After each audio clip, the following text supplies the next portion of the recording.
ಶಂಕರಂ ಶಂಕರಾಚಾರ್ಯಂ ಕೇಶವಂ ಬಾದರಾಯಣಂ ಸೂತ್ರಭಾಷ್ಯಕೃತೋ ವಂದೇ ಭಗವಂತೋ ಪುನಃ ಪುನಃ.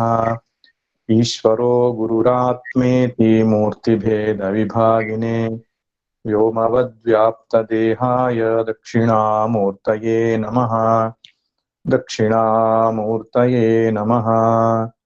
ಓಂ ಪೂರ್ಣಮದಃ ಪೂರ್ಣಮಿದಂ ಪೂರ್ಣಾತ್ ಪೂರ್ಣಮುದಚ್ಯತೆ ಪೂರ್ಣಸ್ಯ ಪೂರ್ಣಮಾದಾಯ ಪೂರ್ಣಮೇವಾವಶಿಷ್ಯತೆ. ಓಂ ಶಾಂತಿ ಶಾಂತಿ ಶಾಂತಿ. ಉಪನಿಷತ್ತಿನ ಪರಿಚಯ ಮಾಲಿಕೆಯಲ್ಲಿ ಮೊದಲನೆಯದಾಗಿ ಈಶಾವಾಸ್ಯ ಉಪನಿಷತ್ತಿನ ಒಂದು ಪರಿಚಯವನ್ನು ಮಾಡತಕ್ಕಂತಹ ನಿಟ್ಟಿನಲ್ಲಿ ಕಳೆದ ಶುಕ್ರವಾರ ನಾವು ಆರಂಭ ಮಾಡಿದ್ದೆವು. ಈಶಾವಾಸ್ಯ ಉಪನಿಷತ್ತಿನ ಪರಿಚಯವನ್ನ ಯಾಜ್ಞವಲ್ಕ್ಯ ಮಹರ್ಷಿಗಳ ಒಂದು ಚರಿತ್ರೆಯನ್ನ ಸಂಕ್ಷಿಪ್ತವಾಗಿ ಹೇಳ್ತಾ, ಶುಕ್ಲ ಯಜುರ್ವೇದ ಅಂದ್ರೆ ಏನು, ಶುಕ್ಲ ಯಜುರ್ವೇದದ ಯಾವ ಸ್ಥಾನದಲ್ಲಿ ಈಶಾವಾಸ್ಯೋಪನಿಷತ್ ಬರುತ್ತೆ ಎಂಬುದಾಗಿ ನಾನು ಹೇಳ್ತಾ ಮೊದಲ 2 ಮಂತ್ರಗಳ ಅರ್ಥವನ್ನು ತಿಳಿಸಿದ್ದೆ. ಈಶಾವಾಸ್ಯಮಿದಂ ಸರ್ವಂ ಮತ್ತು 2ನೇ ಮಂತ್ರ ಕುರ್ವನ್ನೇವೇಹ ಕರ್ಮಾಣಿ ಜಿಜೀವಿಷೇಚ್ಛತಂ ಸಮಾಹ ಅಂತ. ಈ ಈಶಾವಾಸ್ಯ ಉಪನಿಷತ್ತಿಗೆ ಈಶೋಪನಿಷತ್ತು ಅಥವಾ ಮಂತ್ರೋಪನಿಷತ್ತು ಎಂಬುದಾಗಿ ಕೂಡ ಕರೀತಾರೆ. ಮಂತ್ರೋಪನಿಷತ್ತು ಅಂತ ಯಾಕೆ ಹೇಳ್ತಾರೆ ಅಂದ್ರೆ, ಶುಕ್ಲ ಯಜುರ್ವೇದದ ಸಂಹಿತಾ ಭಾಗದಲ್ಲಿ, ಸಂಹಿತಾ ಭಾಗಕ್ಕೆ ಇನ್ನೊಂದು ಹೆಸರು ಮಂತ್ರ ಭಾಗಕ್ಕಂತ ಕೂಡ ಕರೀತಾರೆ. ಆ ಮಂತ್ರ ಭಾಗದಲ್ಲಿ 40ನೇ ಅಧ್ಯಾಯವೇ ಈ ಈಶಾವಾಸ್ಯ ಉಪನಿಷತ್ತು. ಅಂದ್ರೆ ಮಂತ್ರ ಭಾಗದಲ್ಲಿ ಸಿಗತಕ್ಕಂತಹ ಉಪನಿಷತ್ತಾದ್ರಿಂದ ಇದಕ್ಕೆ ಮಂತ್ರೋಪನಿಷತ್ತು ಎಂಬುದಾಗಿ ಕೂಡ ಕರೀತಾರೆ. ಆದ್ದರಿಂದ ಮಂತ್ರೋಪನಿಷತ್ತು, ಈಶೋಪನಿಷತ್ತು, ಈಶಾವಾಸ್ಯೋಪನಿಷತ್ತು ಎಂಬ ಅನೇಕ ನಾಮಗಳಿಂದ 18 ಮಂತ್ರಗಳನ್ನ ಒಳಗೊಂಡಂತಹ ಈ ಉಪನಿಷತ್ತು ತುಂಬಾ ಪ್ರಸಿದ್ಧವಾದದ್ದು. ಹೇಳ್ತಾರೆ, ಶ್ರೀಮದ್ ಭಗವದ್ಗೀತೆಯಲ್ಲಿ ಹೇಗೆ 18 ಅಧ್ಯಾಯಗಳಿದೆಯೋ ಆ 18 ಅಧ್ಯಾಯಗಳಿಗೆ ಈ 18 ಮಂತ್ರಗಳೇ ಸ್ಫೂರ್ತಿ ಎಂಬುದಾಗಿ. ಭಗವದ್ಗೀತೆಯಲ್ಲಿ ಹೇಗೆ ತ್ರಿಕಾಂಡಗಳ ರೂಪದಲ್ಲಿ ಭಗವದ್ಗೀತೆ ಇದೆಯಲ್ಲ, ಕರ್ಮಯೋಗ, ಉಪಾಸನಾ ಯೋಗ, ಭಕ್ತಿಯೋ, ಜ್ಞಾನ ಯೋಗ ಎಂಬುದಾಗಿ, ಈ ಈಶಾವಾಸ್ಯೋಪನಿಷತ್ತಿನ 18 ಮಂತ್ರಗಳಲ್ಲಿ ಕರ್ಮಯೋಗದ ಚಿಂತನೆ ಇದೆ, ಜ್ಞಾನಯೋಗದ ಚಿಂತನೆ ಇದೆ, ಉಪಾಸನಾ ಯೋಗದ ಚಿಂತನೆಯೂ ಕೂಡ ಇದೆ. ಆ ದೃಷ್ಟಿಯಿಂದ ಈಶಾವಾಸ್ಯೋಪನಿಷತ್ತೇ ಭಗವದ್ಗೀತೆಗೆ ಪ್ರೇರಣೆ ಎಂಬಂತಹ ಮಾತು ಕೂಡ ನಾವು ಕೇಳ್ತೇವೆ. ಮೊದಲ 2 ಮಂತ್ರಗಳು ಕರ್ಮಯೋಗದ ಸಾರವನ್ನ ನಮಗೆ ತಿಳಿಸಿಕೊಟ್ಟಿವೆ. ಈಶಾವಾಸ್ಯಮಿದಂ ಸರ್ವಂ ಯತ್ಕಿಂಚ ಜಗತ್ಯಾಂ ಜಗತ್ತು ತೇನ ತ್ಯಕ್ತೇನ ಭುಂಜೀಥ ಮಾಗ್ರಜ ಕಸ್ಯ ಸ್ವಿಧರಂ. ಈ ಜಗತ್ತೆಲ್ಲವೂ ಈಶ್ವರಮಯವಾಗಿದೆ, ಭಗವನ್ಮಯವಾಗಿದೆ ಎಂಬ ದೃಷ್ಟಿಯಿಂದ ನೋಡಬೇಕು ಅಂತ. ಜಗತ್ತಿನಲ್ಲಿ ಈಶ್ವರ ದೃಷ್ಟಿಯನ್ನಿಟ್ಟಾಗ ನಾವು ಮಾಡತಕ್ಕಂಥ ಕರ್ಮವು ಪೂಜೆ ಆಗ್ತದೆ ಅಂತ. ಭಗವಂತನು ಗೀತೆಯಲ್ಲಿ ಒಂದು ಮಾತನ್ನು ಹೇಳ್ತಾನೆ, ಸ್ವಕರ್ಮಣ ತಮಭ್ಯರ್ಚ ಸಿದ್ಧಿಂ ವಿಂದತಿ ಮಾನವ ಅಂತ. ಸಿದ್ಧಿ ಅಂದ್ರೆ ಮೋಕ್ಷ. ಮೋಕ್ಷವನ್ನು ಪಡಿಬೇಕಾದ್ರೆ ಸ್ವಕರ್ಮದಿಂದಲೇ ಭಗವಂತನನ್ನು ಪೂಜಿಸಬೇಕು ಅಂತ ಹೇಳ್ತಾನೆ. ಸ್ವೇ ಸ್ವೇ ಕರ್ಮಣಿ ಅಭಿರತಃ ಎಂಬ ಮಾತನ್ನು ಕೂಡ ಹೇಳ್ತಾನೆ. ಅದಕ್ಕೂ ಈಶಾವಾಸ್ಯ ಉಪನಿಷತ್ತಿನ ಒಂದು ಸ್ಫೂರ್ತಿಯನ್ನು ಕಾಣ್ತೇವೆ. ನಾವು ಮಾಡತಕ್ಕಂಥ ಪ್ರತಿಯೊಂದು ಕರ್ಮವು ಪೂಜೆ ಆಗಬೇಕಾದ್ರೆ ನಾವು ನೋಡ್ತಕ್ಕಂತಹ ದೃಶ್ಯವು ಈಶ್ವರನಾಗಿರ್ಬೇಕು. ನೋಡ್ತಕ್ಕಂತಹ ನೋಟ ಪೂಜೆ ಆಗ್ತದೆ, ಕೇಳುವ ಶಬ್ದ ಪೂಜೆ ಆಗತ್ತೆ, ಆಡುವ ಮಾತು ಪೂಜೆ ಆಗ್ತದೆ. ಶಂಕರ ಭಗವತ್ಪಾದರು ತಮ್ಮ ಶಿವಮಾನಸ ಪೂಜೆಯಲ್ಲಿ ಹೇಳಿದ ಹಾಗೆ, ಯದ್ಯತ್ ಕರ್ಮ ಕರೋಮಿ ತತ್ತದಖಿಲಂ ಶಂಭೋತವ ಆರಾಧನಂ. ಮನಸ್ಸಂತಕ್ಕಂಥದ್ದು ಗಿರಿಜಾ, ಪ್ರಾಣ ಸಹಚರಾಹ. ಆಹಾರ ತೆಗೆದುಕೊಳ್ತಕ್ಕಂಥ ಕರ್ಮವೇ ನೈವೇದ್ಯ, ನಾವು ನಡೆದಾಡತಕ್ಕಂಥದ್ದೇ ಪ್ರದಕ್ಷಿಣೆ, ನಾವು ಮಾಡತಕ್ಕಂಥ ನಿದ್ದೆಯೇ ಭಗವಂತನಿಗೆ ಮಾಡತಕ್ಕಂಥ ಸಮಾಧಿ ಅಂತ ಹೇಳ್ತಾ, ಯದ್ಯತ್ ಕರ್ಮ ಕರೋಮಿ ತತ್ತದಖಿಲಂ ಶಂಭೋತವ ಆರಾಧನಂ. ಮಾಡತಕ್ಕಂಥ ಪ್ರತಿಯೊಂದು ಕರ್ಮವು ಭಗವದ್ ಆರಾಧನೆ ಆಗುತ್ತೆ ಎಂಬುದಾಗಿ ಹೇಳಿದ್ದಾರೆ. ಹಾಗಾಗಬೇಕಾದ್ರೆ ಜಗತ್ತಿನಲ್ಲಿ ಈಶ್ವರ ದೃಷ್ಟಿ ಇರ್ಬೇಕು ನಮಗೆ. ಈಗ ನಮ್ಮ ದೃಷ್ಟಿ ಹೇಗಿದೆ ಅಂದ್ರೆ, ಈಶ್ವರ ಬೇರೆ ಎಲ್ಲೋ ಇದ್ದಾನೆ, ನಮ್ಮ ದೇವರ ಕೋಣೆಯಲ್ಲಿ ಇದ್ದಾನೆ, ಅಥವಾ ಯಾವುದೋ ದೇವಸ್ಥಾನದಲ್ಲಿ ಇದ್ದಾನೆ. ಈ ಜಗತ್ತು ಅಂತಕ್ಕಂಥದ್ದು ಅವನಿಗಿಂತ ಹೊರತಾದದ್ದು ಅಂತ. ಭಗವಂತನಿಗಿಂತ ಹೊರತಾದದ್ದು ಜಗತ್ತು. ಜಗತ್ತಿಗೂ ಅವನಿಗೂ ಸಂಬಂಧ ಇಲ್ಲ. ಜಗತ್ತು ಭಗವಂತನ ಸೃಷ್ಟಿ. ಆ ಸೃಷ್ಟಿ ಯಾಕಂದ್ರೆ ನನ್ನ ಭೋಗಕ್ಕೋಸ್ಕರ ಇರೋದು. ಭೋಕ್ತಾನಾದ ನಾನು ಭೋಗ್ಯ ಪ್ರಪಂಚವನ್ನ ಭೋಗಿಸ್ತಾ ಇದ್ದೇನೆ. ಈ ಪ್ರಜ್ಞೆಯನ್ನ ಇಟ್ಕೊಂಡ್ರೆ ಅದಕ್ಕೆ ಜೀವಭಾವ, ಜೀವ ಪ್ರಜ್ಞೆ ಅಂತ ಹೇಳ್ತಾರೆ. ಬಂಧನ ಅದು ಸಂಸಾರ ಎಂಬುದಾಗಿ ಕರೀತಾರೆ. ಅದು ಸತ್ಯ ಅಲ್ಲ. ವಾಸ್ತವ ಏನು ಅಂದ್ರೆ ಈಶ್ವರ ಪರಮಾತ್ಮ ಎಲ್ಲೋ ದೂರದಲ್ಲಿಲ್ಲ. ಇದು ಹಿಂದೂ ಸನಾತನ ಧರ್ಮದ ಕಲ್ಪನೆ ಅಲ್ಲ. ಈಶ್ವರ ನಮ್ಮ ಕಣ್ಮುಂದೆ ಕಾಣತಕ್ಕಂಥ ಈ ಸೃಷ್ಟಿಯೇ ಈಶ್ವರ. ಅದಕ್ಕೆ ವಿಶ್ವರೂಪ ದರ್ಶನವನ್ನ ತೋರಿಸಿ ಭಗವಂತ ಇದನ್ನ ಭಗವದ್ಗೀತೆಯಲ್ಲಿ ಸ್ಪಷ್ಟಪಡಿಸಿದ್ದಾನೆ. ಭೂರಂ ಭಾಸ್ಯ ನಲೋ ನಿಲೋಂಬರ ಮಹರ್ ನಾಥೋ ಹಿಮಾಂಶು ಪುಮಾನ್. ಪಂಚಮಹಾಭೂತಗಳು, ಜೀವರಾಶಿ, ಸೂರ್ಯಚಂದ್ರ, ಇವು ಅಷ್ಟಮೂರ್ತಿ ಅಂತ ಕರೀತಾರೆ. ಶಿವನ ಅಷ್ಟಮೂರ್ತಿಯ ಪೂಜೆ. ಪೃಥ್ವಿಲಿಂಗ ಅಂತ ಇದೆ ಈ ಶಿವನದು, ಜಲಲಿಂಗ ಅಂತ ಇದೆ, ವಾಯುಲಿಂಗ ಅಂತ ಇದೆ, ಆಕಾಶಲಿಂಗ ಅಂತ ಇದೆ. ಚಿದಂಬರಕ್ಕೆ ಹೋದ್ರೆ ಆಕಾಶಲಿಂಗ, ಅಲ್ಲಿ ಒಳಗಡೆಗೆ ಗರ್ಭಗುಡಿಯಲ್ಲಿ ಏನೂ ಇಲ್ಲ, ಒಂದು ದೀಪ ಹಚ್ಚಿಟ್ಟಿದ್ದಾರೆ, ಅದಕ್ಕೆ ಆಕಾಶಲಿಂಗ ಅಂತ ಕರೀತಾರೆ. ಹಾಗಾದ್ರೆ ಈ ಲಿಂಗಗಳ ತಾತ್ಪರ್ಯ ಏನಂದ್ರೆ ಈ ಪಂಚಮಹಾಭೂತಗಳ ಈ ಸೃಷ್ಟಿ ಏನಿದೆಯೋ ಅದೇ ಈಶ್ವರ ಅಂತ. ಬೀಸುವ ಗಾಳಿಯೂ ಈಶ್ವರ, ಜ್ವಲಿಸುವ ಅಗ್ನಿಯೂ ಈಶ್ವರ, ಈ ಪೃಥ್ವಿಯೂ ಈಶ್ವರ. ಈ ಪೃಥ್ವಿಯಲ್ಲಿ ಹುಟ್ಟಿರತಕ್ಕಂತಹ ಗಿಡ ಮರಗಳೆಲ್ಲ ಅವು ಕೂಡ ಈಶ್ವರನ ಪ್ರತಿರೂಪವೇ. ರುದ್ರ ಪ್ರಶ್ನದಲ್ಲಿ ಹರಿಕೇಶಾಯ ನಮಃ ಅಂತ ಬರ್ತದೆ. ವೃಕ್ಷಕ್ಕೆ ಹರಿಕೇಶ ಅಂತ ಕರೆದಿದ್ದಾರೆ. ಅಂದ್ರೆ ವೃಕ್ಷ ರೂಪದಲ್ಲಿ ಪರಮಾತ್ಮನ ತಲೆ ಕೂದಲೇ ಆ ಎಲೆಗಳು. ಆ ಎಲೆಗಳೆಲ್ಲ ಹಸಿರಾಗಿರುವುದರಿಂದ ಹಸಿರು ಕೂದಲು ಉಳ್ಳಂತಹ ಶಿವ ಎಂಬುದಾಗಿ ನೋಡ್ತಾರೆ, ವೇದದಲ್ಲೇ ಬರತಕ್ಕಂತಹ ಮಾತು. ಇನ್ನು ಪ್ರಾಣಿ ಪಕ್ಷಿಯ ರೂಪದಲ್ಲಿ, ಜೀವಾತ್ಮ ರೂಪದಲ್ಲಿ ಇರತಕ್ಕಂಥವನು ಈಶ್ವರ. ನಕ್ಷತ್ರ ಗ್ರಹ ತಾರೆಗಳೆಲ್ಲವೂ ಕೂಡ ಈಶ್ವರ. ಹಾಗೆ ಅಷ್ಟಮೂರ್ತಿ ಬೃಹತ್ ದೇವ ಪೂಜನಂ, ಅಷ್ಟಮೂರ್ತಿ ದೃಷ್ಟಿಯಿಂದ ಭಗವಂತನ ಪೂಜೆ ಮಾಡಬೇಕು ಅಂತ ಹೇಳ್ತಾರೆ ರಮಣರು ಕೂಡ. ಅಂದ್ರೆ ಈ ಕಾಣುವ ಸೃಷ್ಟಿಯೇ ಈಶ್ವರ ಎಂಬಂತಹ ಕಲ್ಪನೆಗೆ ನಾವು ಬರ್ಬೇಕು. ಎಲ್ಲಿಯ ತನಕ ನಮ್ಮ ದೇವರ ಕೋಣೆಗಷ್ಟೇ ಸೀಮಿತ ಮಾಡ್ಕೊಳ್ತೇವೋ ದೇವರ ಪೂಜೆಯನ್ನ, ಅದು ನಿಜವಾದ ಸನಾತನ ಧರ್ಮದ ಒಂದು ಸ್ಪಿರಿಟ್ ಅಲ್ಲ. ನಿಜವಾದ ಸನಾತನ ಧರ್ಮ ಏನ್ ಹೇಳ್ತದೆ ಅಂದ್ರೆ, ದೇವರ ಕೋಣೆಯಲ್ಲಿ ಆರಂಭದ ದಿನಗಳಲ್ಲಿ ಪೂಜೆ ಮಾಡ್ತಾ ಮಾಡ್ತಾ ನಿನ್ನ ದೇವರ ಕೋಣೆಗೆ ಸೀಮಿತವಾದ ಈಶ್ವರ ಪರಮಾತ್ಮ ಸರ್ವವ್ಯಾಪಕವಾಗಬೇಕು ಅಂತ. ನೀವು ಮಹಾರಾಷ್ಟ್ರದ ಸಂತರ ಒಂದು ಕಥೆ ಕೇಳಿರ್ತೀರಿ ಅಂತ ಭಾವಿಸಿಕೊಳ್ತೇನೆ. ಅವರು ಜ್ಞಾನದೇವ್, ತುಕಾರಾಮ್, ನಾಮದೇವ್ ಮುಂತಾದಂತಹ ಸಂತರು ಸೇರಿದಂತಹ ಒಂದು ಸಭೆಯಲ್ಲಿ ಗೋರಕುಂಬಾರನ ಮನೆಯಲ್ಲಿ ಸೇರಿದ್ರಂತೆ. ಅಲ್ಲಿ ನಾಮದೇವ ಅಂತಕ್ಕಂತಹ ವಿಠಲನ ಭಕ್ತ ಕೂಡ ಬಂದಿದ್ದ.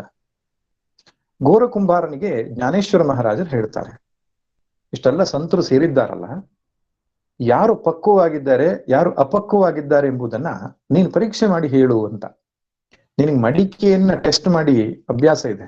ಒಂದು ಕೋಲ್ ಇಟ್ಕೊಂಡು ಮಡಿಕೆಗೆ ಹೊಡಿತಾರೆ, ಟಣ್ ಅಂತ ಶಬ್ದ ಬಂದ್ರೆ ಒಣಗಿದೆ ಅಂತ, ಇನ್ನು ಆ ಸ್ಪಷ್ಟವಾಗಿ ಶಬ್ದ ಬರ್ತಾ ಇಲ್ಲ ಅಂದ್ರೆ ಹಸಿ ಇದೆ ಅಂತ. ಹಾಗೆ ಮಡಿಕೆಯನ್ನ ಬೇಯಿಸಿ ಮಡಿಕೆ ಪಕ್ವವಾಗಿರುವ ಅನುಭವ ನಿಂಗಿರೋದ್ರಿಂದ ಇಲ್ಲಿ ಸೇರಿರೋ ಸಂತರಲ್ಲಿ ಯಾರು ಪಕ್ವವಾಗಿದ್ದಾರೆ ಅಂತ ಸ್ವಲ್ಪ ಪರೀಕ್ಷೆ ಮಾಡು ಅಂತ ಜ್ಞಾನದೇವರು ಹೇಳ್ತಾರೆ. ಗೋರಕುಂಬಾರ ಕೋಲ್ ಹಿಡ್ಕೊಂಡು ಎಲ್ಲರ ತಲೆ ಮೇಲೆ ಹೊಡಿತಾ, ಇದು ಪಕ್ವವಾಗಿದೆ, ಇದು ಪಕ್ವವಾಗಿದೆ, ಪಕ್ವವಾಗಿದೆ ಬರ್ತಾ ಇರುವಾಗ ನಾಮದೇವನಿಗೆ ಅನಿಸ್ತಂತೆ, ಇವನು ಯಾರು ನನಗೆ ಪರೀಕ್ಷೆ ಮಾಡುವನು? ಸಾಕ್ಷಾತ್ ವಿಠಲನ ಜೊತೆಗೆ ನಾನು ಸಂಭಾಷಣೆ ಮಾಡ್ತಕ್ಕಂಥವನು, ನಾನು ಪರೀಕ್ಷೆ ಮಾಡ್ಲಿಕ್ಕೆ ಯಾರು ಬೇಕಾ ಅಂತ ಹೇಳಿ ಎದ್ ನಿಂತು ನನ್ ಪರೀಕ್ಷೆ ಮಾಡ್ಬೇಡ ಅನ್ನಂತ. ಆಗ ಗೋರಕುಂಬಾರ ಹೇಳ್ತಾನೆ, ಇದೊಂದು ಮಡಿಕೆ ಹಸಿ ಉಂಟು ಸ್ವಾಮಿ ಅಂತ. ನಾಮದೇವರಿಗೆ ಸಿಟ್ಟು ಬಂತು. ಸೀದಾ ಹೊರಟೋಗ್ತಾರೆ ವಿಠಲ್ನಿಗೆ. ವಿಠಲ್ನ ಹತ್ರ ಹೋಗಿ, ಏನು ವಿಠಲ, ನಿನ್ನ ಭಕ್ತನಾಗಿದ್ದೇನೆ, ನಿನ್ನ ಜೊತೆ ನಾನು ಸಂಭಾಷಣೆ ಮಾಡ್ತೇನೆ, ಆಟಪಾಠ ಮಾಡ್ತೇನೆ, ಅಂತಹ ನನಗೆ ಇವನು ಅಪಕ್ವವಾದವನು ಎಂಬ ಶಬ್ದದಿಂದ ಕರೆದ್ನಲ್ವಾ ಅಂತ ಬೇಸರ ಹೇಳ್ತಾನೆ. ಆಗ ವಿಠಲ ಒಂದು ಅಡವಿಯತ್ತ ಮಾರ್ಗದರ್ಶನ ಮಾಡಿ, ಅಲ್ಲಿ ಒಂದು ಶಿವ ನಿನ್ನ ಪ್ರಶ್ನೆಗೆ ಉತ್ತರ ಸಿಗುತ್ತೆ ಎಂಬುದಾಗಿ ಅವರು ಹೇಳ್ತಾರೆ. ವಿಡಿಯೋ ಕೆಳಗಡೆ ಏನು ಕಾಣಿಸ್ತಾ ಇದೆ ಎಲ್ಲ ಮಾಡ್ಕೊಡ್ರಿ. ಕೆಳಗಡೆ ಕಾಣಿಸ್ತಕ್ಕಂತ ವಿಡಿಯೋ ಎಲ್ಲ ಒಂದ್ ನಿಮಿಷ ಸ್ವಾಮೀಜಿ ಸ್ಪೀಚ್ ಕೇಳ್ತಾ ಇದ್ದಾರೆ.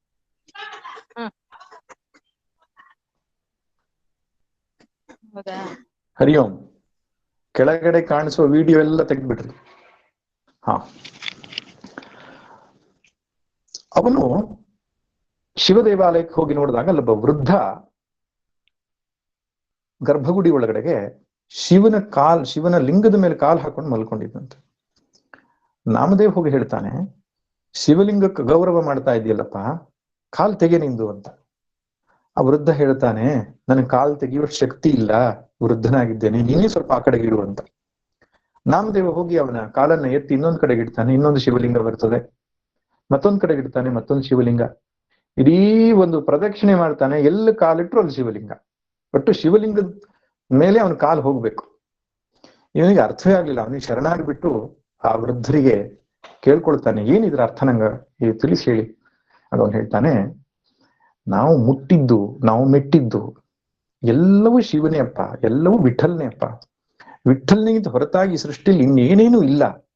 ಆ ದೃಷ್ಟಿ ನಿನಗೆ ತಂದ್ಕೊಳ್ಬೇಕು ನೀನು. ವಿಠಲ ಕೇವಲ ಮಂದಿರದಲ್ಲಿ ಇರುವವನಲ್ಲ, ಇಡೀ ಸೃಷ್ಟಿಯೇ ವಿಠಲ ಎಂಬುದಾಗಿ ನೀನು ಅರ್ಥ ಮಾಡಿಕೊಳ್ಬೇಕು. ಅದನ್ನು ತಿಳಿಸುವುದಕ್ಕಾಗಿ ವಿಠಲ ನಿನ್ನನ್ನು ನನ್ನ ಹತ್ರ ಕಳಿಸಿದ್ದಾನೆ ಅಂತ. ಅಂದ್ರೆ ಎಲ್ಲಿಯ ತನಕ ಒಂದು ದೇಶ ಕಾಲಕ್ಕೆ ಸೀಮಿತವಾಗಿರತಕ್ಕಂತಹ ಈಶ್ವರ ದೃಷ್ಟಿ ಇರ್ತದೋ ಅದು ಪೂರ್ಣ ದೃಷ್ಟಿ ಅಲ್ಲ. ಸಂಪೂರ್ಣ ವಿಶ್ವವೇ ಭಗವಂತ ಅಂತ ಆರಾಧಿಸ್ತಕ್ಕಂಥದ್ದೇ ಪೂರ್ಣ ದೃಷ್ಟಿ. ಆ ದೃಷ್ಟಿ ಬಂದ ಮೇಲೇನೆ ನಮ್ಮ ಕರ್ಮವೆಲ್ಲವೂ ಪೂಜೆ ಆಗ್ಲಿಕ್ಕೆ ಸಾಧ್ಯ. ಈಗ ಜಗತ್ತೇ ಈಶ್ವರ ಅಂತ ಆದ್ಮೇಲೆ ನಾವು ಮಾಡ್ತಕ್ಕಂಥ ಕರ್ಮಗಳೇನಾಯ್ತು, ಅವನ ಆರಾಧನೆ ಆಯ್ತಲ್ಲ. ಈಗ ಒಬ್ಬನು ಕೃಷಿ ಮಾಡ್ತಾನೆ, ವೃಕ್ಷ ರೂಪದಲ್ಲಿರುವ ಪರಮಾತ್ಮನಿಗೆ ನೀರು ಹಾಕ್ತಾ ಇದ್ದಾನೆ ಬುಡಕ್ಕೆ. ಎಂಥ ಭಾವನೆ! ವೃಕ್ಷವೇ ಪರಮಾತ್ಮ, ಅದ್ರ ಬುಡಕ್ಕೆ ನೀರು ಹಾಕತಕ್ಕಂಥದ್ದು ಅವನ ಪೂಜೆ. ಒಬ್ಬ ಶಿಕ್ಷಕ ಮಕ್ಕಳಿಗೆ ಪಾಠ ಮಾಡ್ತಾ ಇದ್ದಾನೆ, ಎದುರಿಗೆ ಕುಳಿದಿರತಕ್ಕಂತಹ ಮಕ್ಕಳೆಲ್ಲ ಈಶ್ವರ ಸ್ವರೂಪಿ ಅಂತ ಭಾವಿಸಿಕೊಂಡು ಬಿಟ್ರೆ ಆ ಪಾಠ ಮಾಡುವ ಪ್ರಕ್ರಿಯೆಯೊಂದು ಪೂಜೆ ಆಯ್ತಲ್ಲ. ಒಂದು ಹೆಣ್ಣು ಮಗಳು ಅಡುಗೆ ಮಾಡ್ತಾ ಇದ್ದಾಳೆ, ಮನೆಯಲ್ಲಿರ್ತಕ್ಕಂಥವ್ರೆಲ್ಲರೂ ಈಶ್ವರ ಸ್ವರೂಪರು ಅಂತ ಭಾವಿಸಿಕೊಂಡ ತಕ್ಷಣ ಮಾಡುವ ಅಡುಗೆಯು ನೈವೇದ್ಯವಾಗಿ ಬಿಡ್ತಲ್ಲ. ಹೀಗೆ ದೃಷ್ಟಿ ಬದಲಾವಣೆ ಆದ ತಕ್ಷಣ ನಮ್ಮ ಕರ್ಮದಲ್ಲಿ ಪಾವಿತ್ರ್ಯತೆ ಬಂದ್ಬಿಡ್ತದೆ. ಇದು ಈಶಾವಾಸ್ಯ ಉಪನಿಷತ್ತು ಕೊಟ್ಟಿರತಕ್ಕಂಥ ಕರೆ. ಯಾವುದೋ ಒಂದು ಸಮಯಕ್ಕೆ ಸೀಮಿತವಾಗಿ ನೀನು ಈಶ್ವರ ಪೂಜೆ ಮಾಡುವಂಥದ್ದಲ್ಲ, ಯಾವಾಗಲೂ ನಿನ್ನಿಂದ ಈಶ್ವರ ಪೂಜೆ ಆಗ್ತಾ ಇರಬೇಕು ಅಂತ.